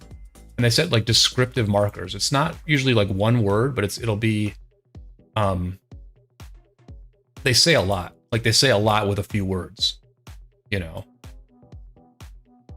So, I mean, I think we're getting like a fair bit of insight into what 960 does.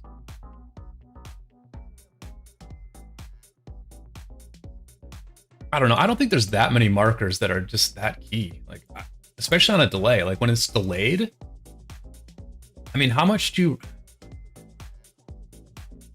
really giving away with markers? I think my concern is I don't want to give away things when I'm talking on voice to my alliance mates about our enemy. I need to always remember to mute my stream. Like, I think that's where I would give away stuff. Like what I think about what the enemy is doing and what we should be doing in response. Like those are the things I don't want to give away. If they see a marker on like a delay, I mean, I don't think that really helps them. I mean, if we're moving our ball somewhere and they see it 5 minutes later on delay, they're seeing that our ball moved in real time anyway. Delays help, but ruins engagement. Yeah, I don't think a quality war stream will have a lot of engagement with the content creator.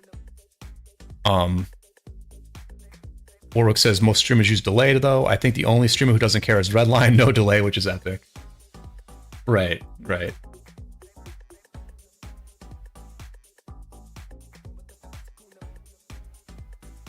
Yeah, well, 254 was living a comfortable life for a long time, so they were like, no delay. Well, Chisco doesn't use delay either. Chisco doesn't use delay. And I think Chisco's wartime content is very compelling. I wish I could hear the voice chat, but, you know. Um, what was I gonna say? Oh yeah, Alice says delay helps but ruins engagement. Look, I think the best war streams are just gonna not have a lot of engagement, right? Like if I'm doing a serious war, if there's like a lot of serious stuff happening, I'm not gonna have the chat up. I'm gonna like basically try to forget that I'm even streaming, right? Because I don't want to put any energy towards the stream. I want to put all the energy towards the fighting. And, you know, maybe that's not good content for people. Maybe people want the engagement. But for me as a viewer, I would enjoy that a lot. Like, I would enjoy that. I would enjoy that a lot.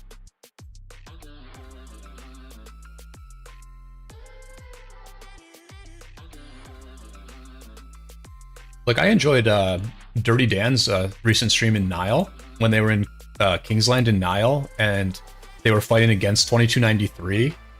And, you know, they were like losing to 2293 and Dan was getting kind of upset. And you could really see like who he was as a leader. Like you could see the good and the bad of him as a leader. And then like 1875, you know, pushed to north and kind of like saved Dan's kingdom. And then his mood changed. I mean, it was all like so real, you know, it was just so effing real. And I just love that content. I just find that to be the absolute most interesting content. And I kind of want to share that same realness with everybody as far as my own play goes. I'm like a little bit afraid to show it just because I'm not, like, I get kind of pissed sometimes. I get frustrated, I get stressed, I get flustered.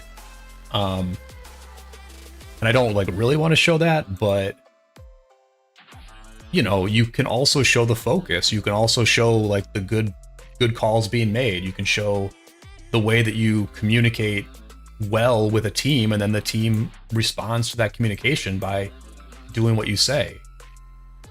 I mean, there's a lot of good things you can show when you show the realness.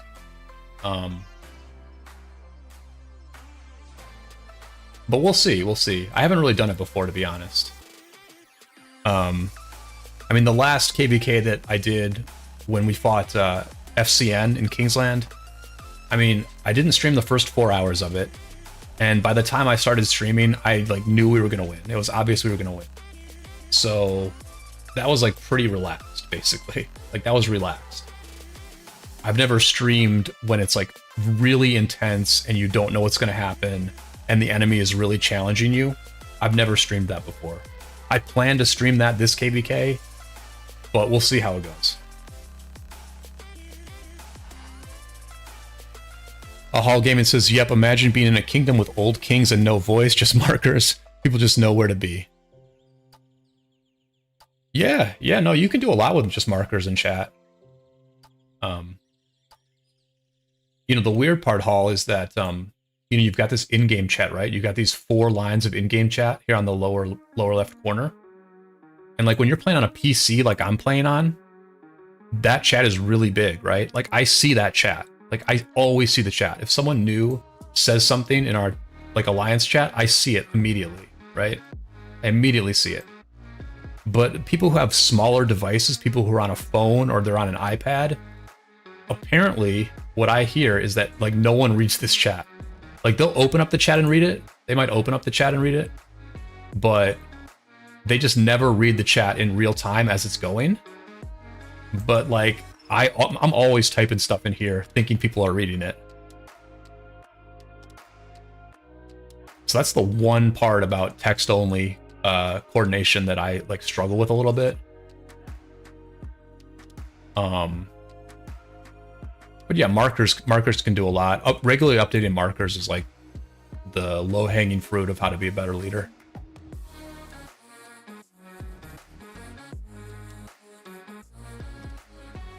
Seth says genuine content is always the king. Yeah, that's how I feel about it. I really like the genuine content.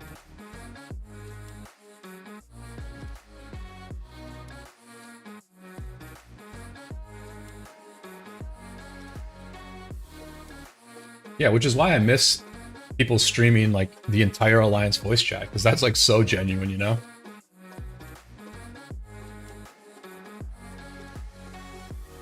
I don't know. I'm hoping to stream a little bit of our Alliance voice chat this KvK. It'll just depend if people are okay with it or not. I'll bring it up once or twice, and hopefully we'll get an A-OK on that.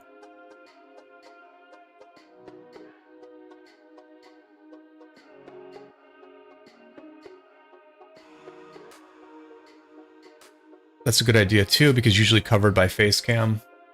Yeah. I probably need to block the chat. Yeah, that's a good point actually, because when I'm streaming in War, I'm gonna want to have Alliance chat open, so I won't have it blocked. Yeah, I don't know what I'm gonna do. I probably need to block this. I need to block this chat, I guess. I need to find a little blocker, some blocker art.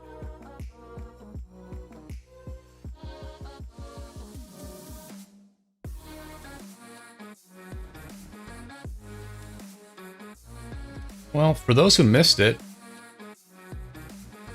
earlier we did pity crit a Ring of Doom, so that was nice. And I have very, very close to the absolute best cav gear. I guess 1 crit and a 25% refine away from having best in slot cav gear.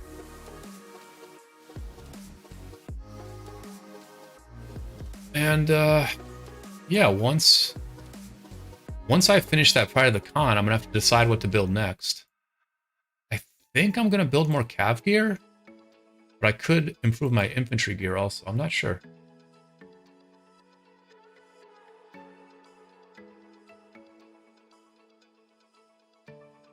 Seth says, what I don't know about red lines is if it really is true. Oh, yeah, I don't know about that.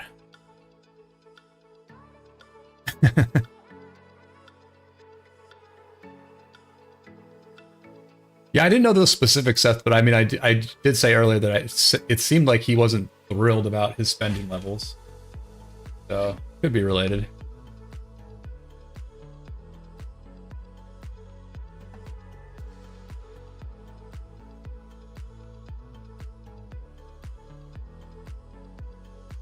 Yeah, let's be real. It seems like us single guys have a bit more staying power as far as continuing to play ROK and continuing to stream. It seems like the people who are in relationships tend to quit more often. I always thought part of the reason Ronnie quit, I always had the impression that Ronnie might have found a girlfriend in the later days of his stream.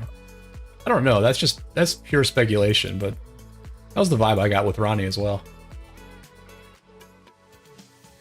Hi, Rue. Anmano, welcome.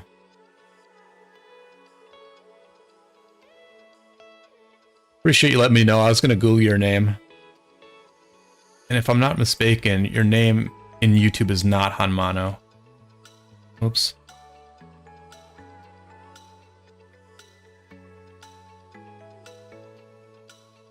Yeah, it's Hoya. You're Hoya, and your name translates to Hoya. Well, Hanmano, we're not really fighting today. It was just it was our allies who were fighting. We'll see how it's going. Let's see how it's going. For those who don't know, Hanmano is a longtime member of 770, but he now has an alt here in 770, and his main is in 1v. Yeah, so they're chilling. They are straight up chilling right now. I almost think they actually did do like an unofficial truce. Looks like some fighting over here still.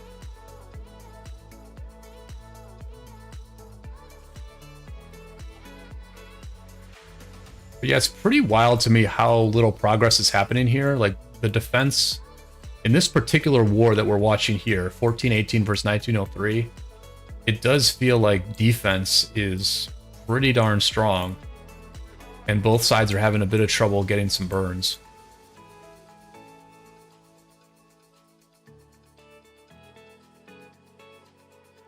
That text says, so true, man. Gonna have issues keeping up my own spending once I'm married. Yeah. Well, you got to get your wife to play ROK. We have a few husband and wife teams in the Handsome Devils, so. And they have like mad longevity, right? When they both play and they're both like passionate about the game. Those are the people who I would like predict to be least likely to quit. Unless they break up, of course, because when I say husband and wife, it's not like they're all actually married.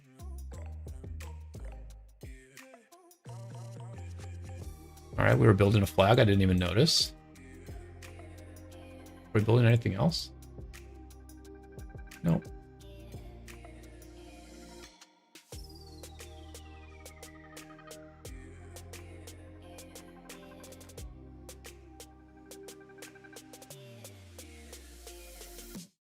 Thank you again to Lambo for the donation tonight. I'm pretty sure he's not streaming anymore, but I really, really appreciate that, Lambo. I should have linked to Lambo's channel while he was here and said some good things about him. Because Lambo's doing a very good job of like bringing a lot of us smaller content creators together. He's motivating all of us to support each other, which is like really, really good.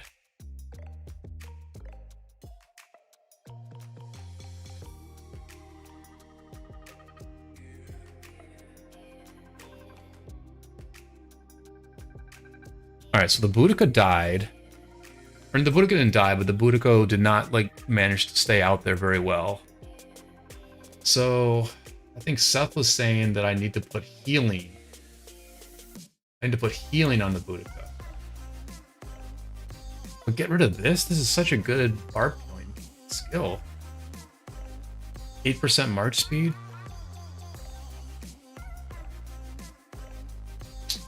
I don't know what else. I guess there are things that have healing, huh? What has healing? What has healing though? Second skills that have healing? There's not many. Are there any? Joan? No.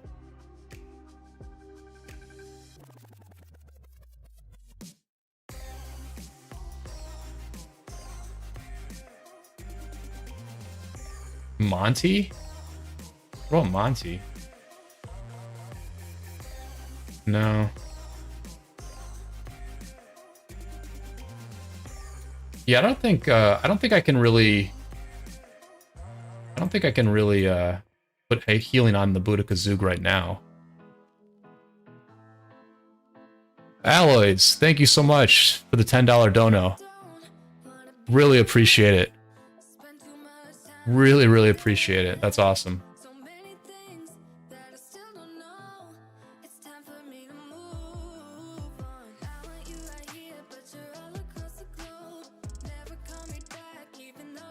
Yeah, the donos, the support, the likes, the chat, it's all so helpful, guys. Guys and girls. I'm just trying to make this feel like it's worth my time. I just want to get enough of a reception and, you know, be compensated to some modest degree to just for this to feel like it's worth my time. And if I can do that, then I will just keep doing it. And I'm getting very close to 1,000 followers. So at 1,000 followers, I'll start getting ad revenue, and then memberships will also open up in the channel. So I got to start planning some of that stuff out, plan out the emojis, and decide if I'm going to do a Discord or not. I'm not really sure,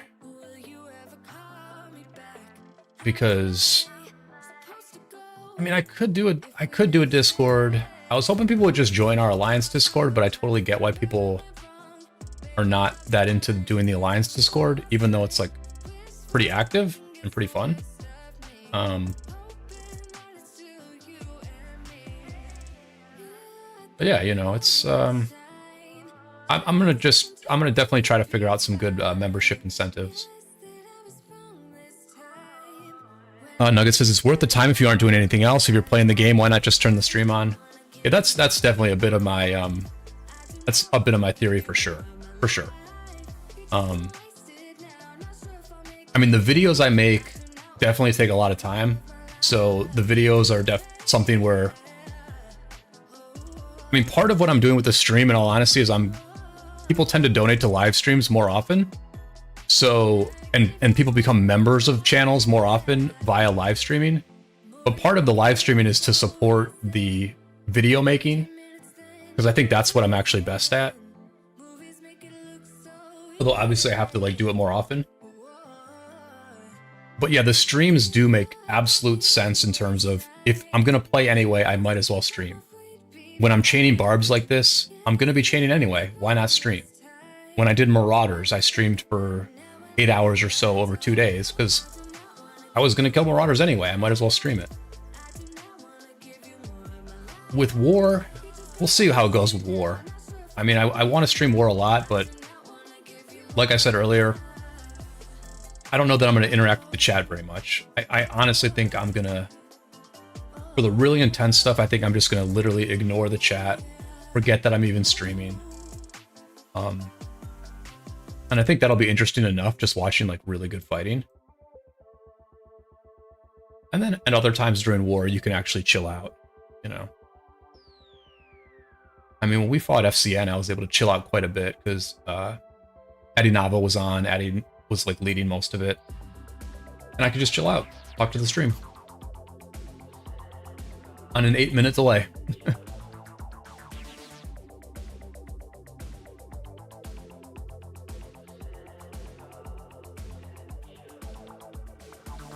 Yeah, we'll be going to War on July 4th. And I'm guessing that there will be several days of fighting after that. Between now and then, I'm planning to make 1 or 2 videos about our last war, the drama war. And maybe I'll try to get another stream going during the week to spectate either the 1235 fight, or maybe spectate what's going on here in this KvK, although I mean, it's pretty sleepy right now, so I don't know how intense the fighting is going to be for the next week. There might be some spots that are real key that I'll want to live stream.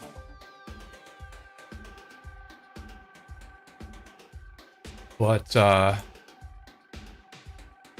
yeah, I mean, the turnout for this stream was great, so I may try to look for an opportunity during the week to live stream that 1235 KvK a little bit more, because I think it's going to be a pretty good fight for a while.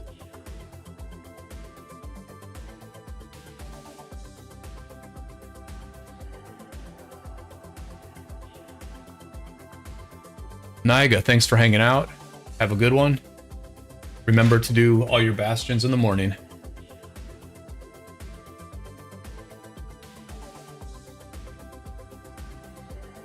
Guess I should do this power quest here.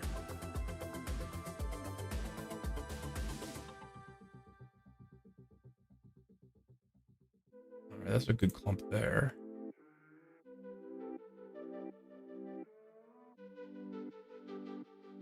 Seth says it's okay to not interact during intense war. Just blast a background music, then update the chat once in a while. Yeah, that's my plan. That's literally just my plan. Paul, thanks for hanging out. Really appreciate it. Have a good one.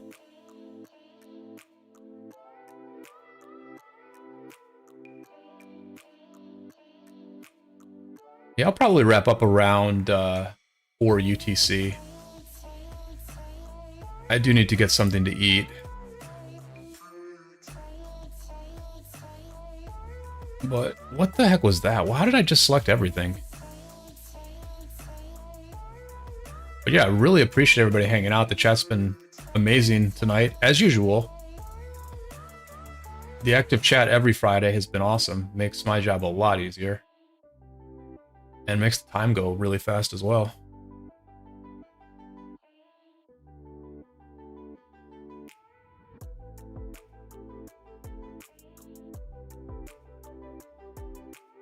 Oh, you know, I forgot to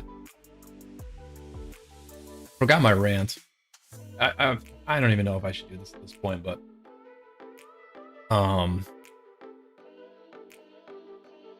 here I'll show you. I did capture a pretty good clip of a zeroing earlier. Do I want to show this? Nah, I'm gonna skip it. I'm gonna skip it.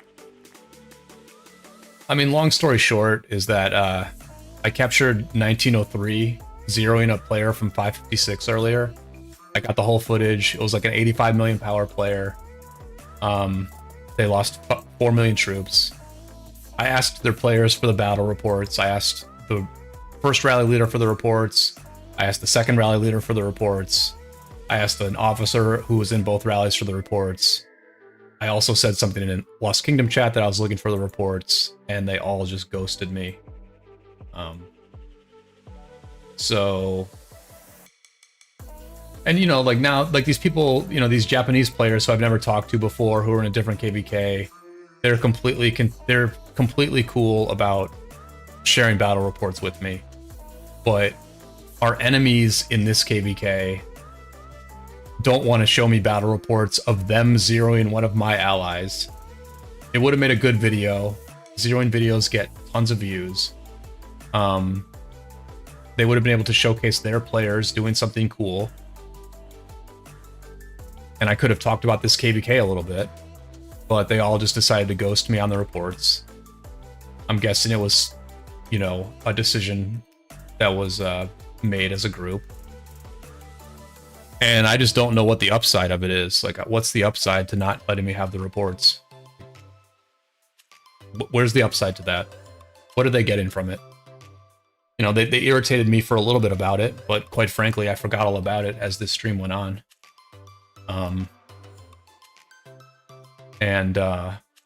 So I don't think I'm going to make the video, because the video would be me complaining about it. I would rather just complain about it on the stream to a more, you know, to a more just core audience. But I just don't see what the upside is to not letting me have those reports. All it really does is piss me off, right? It just pisses me off and makes me more motivated to perform well in this KvK. That's really all it accomplishes. It's gonna make me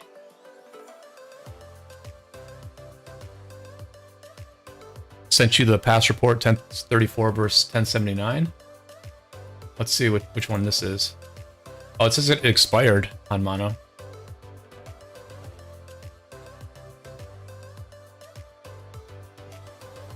But yeah, I mean, like, them not giving me those reports, it's just whatever, you know? It's not a big deal. I told myself not to have it ruin my day, and as it turned out, it did not ruin my day because I forgot all about it. But ultimately, all they accomplished is just, it's just going to motivate me more to be really sharp for war, right? Like, part of me was thinking about buying a 6-pack later and having some beers tonight, but I have a lot to do this weekend, and I just have a lot to do to get my life in perfect order for when war starts. And so I'm just going to make sure I do that. I'm going to make sure that my life is in complete order. My sleep schedule, I'm going to work to get my sleep schedule to be absolutely perfect. When my alarm goes off, I'm going to get up. I'm not going to take a nap and mess up my sleep schedule. I'm just going to be ultra prepared for this war against 1903. And the reason I'm going to be ultra prepared is because it pisses me off that they wouldn't give me the battle reports.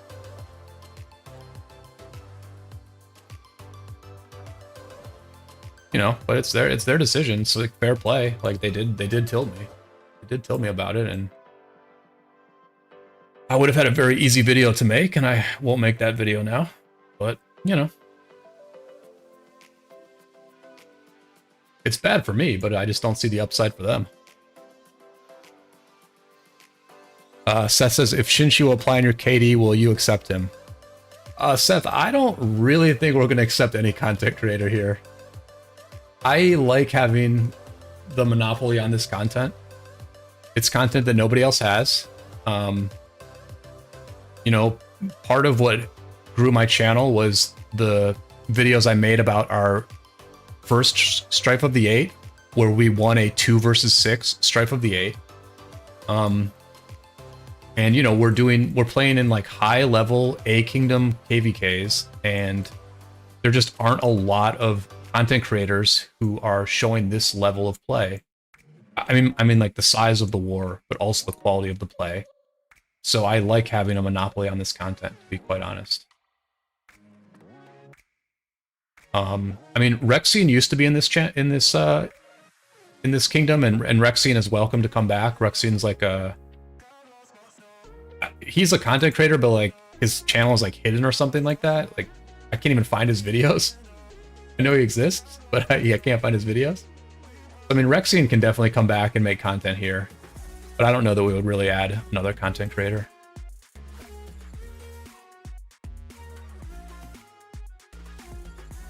Even Shinshi. Even Shinshi.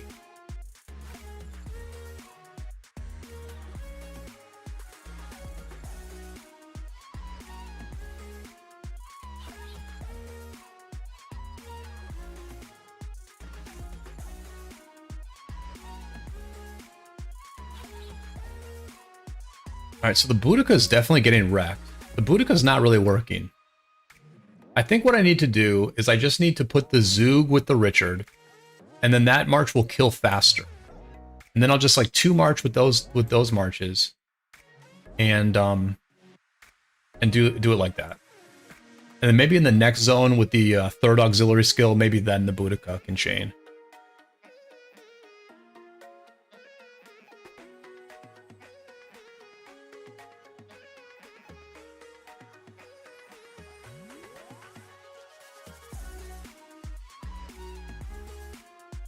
Yeah, Seth, I mean, I think Shinshi is in a good place now because I feel like the current kingdom wanted him for his content creating abilities, right? Like when Shinshi went to his new kingdom, they were like, we're excited to announce that the well-known YouTuber Shinshi is here, you know, like they were excited to have him knowing that he's, you know, a YouTuber first and a fighter second, right? So, I mean, I think that can work out very well. Like there's some kingdoms that just want a content creator. Like a lot of people like watching themselves on YouTube.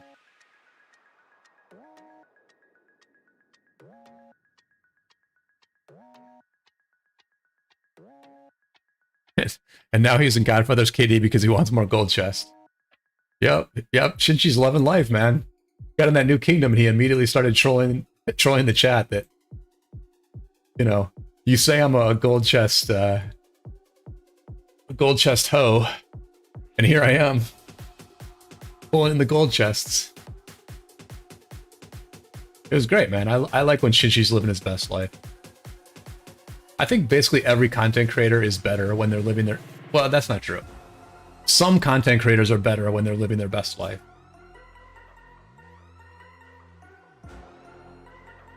Like, I enjoy Chisgul more when he's living his best life because he's way more involved with his team. I enjoy Shinshi when he's living his best life because... I don't know. Shinshi's just that kind of streamer. But I think there's probably some streamers that are more fun to watch when they're struggling. And I'm a little bit worried that I'm one of those streamers. I'm a little bit worried that I'm going to be too fun to root against.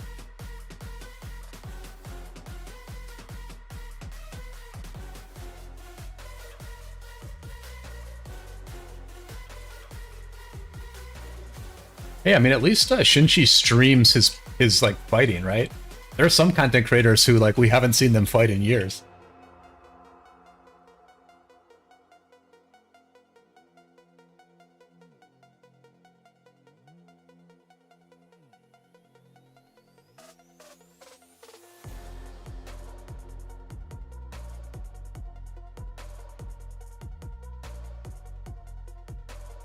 I mean, that's one of the great things, right? Is like you watch a content creator for a long time, you watch them talk about the game, and then you see them actually fight, right? And it's sometimes they are congruent, and sometimes they aren't. And I do think a few content creators have really been hurt by their play in the game, right? I'm not going to name any names, but I think some content creators, like, they just did not play the game well enough. You could just tell. And so it was like a little bit harder to watch their Wartime streams.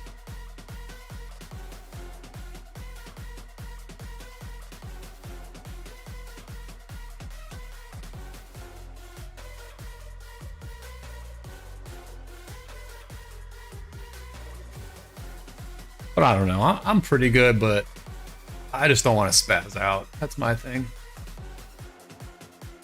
I just need to be cool. need to be cool, like Zorro. Or what? What's the cool thing? That's from like Pulp Fiction. Oh, I need to be cool like Honey Bunny. Honey Bunny, be cool.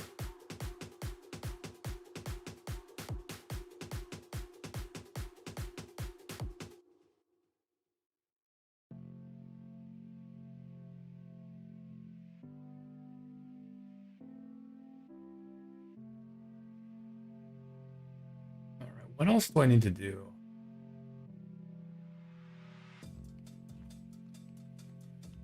Where are all the barbs? Two of my marches are way too close to each other. Cannibalizing each other.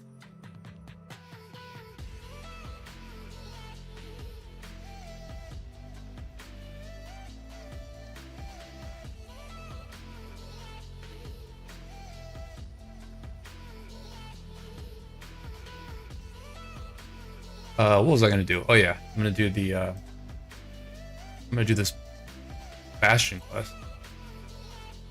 Oh, I'm already here. Alright. Alright. Let me just get Duke. Let me Duke it up.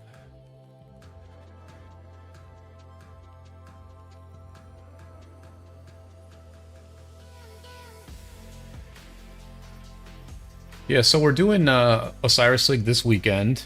We have a pretty easy match. Knock on wood, pretty easy. Which I didn't even see what these two teams did against each other last week. So we beat the number 2 seed in our group in week 1. We beat them by 13k. And then what did they do against Academy last week? Oh, they wrecked them. Okay, so we do have a very easy Osiris League.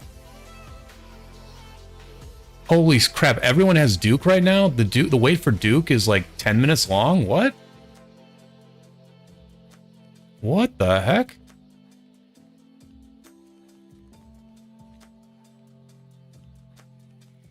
Alright, I might do this quest offline because I literally am going to have to wait like 10 minutes to get Duke.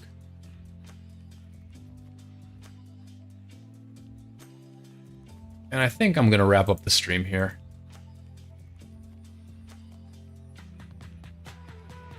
It has been a good run tonight. Appreciate the chat. Appreciate the new subs. Seth, thank you for the new sub. Thank you for hanging out. Nugget, thank you for hanging out, and thank you for the invite to Fight Club. Alloys, thank you for your donation. Lambo, thank you for your donation and your continued support. Cherry, happy birthday. 1418, great fighting. Red Camp, great fighting. 1903, I'll see you in a week. And I will see you all on the flip side.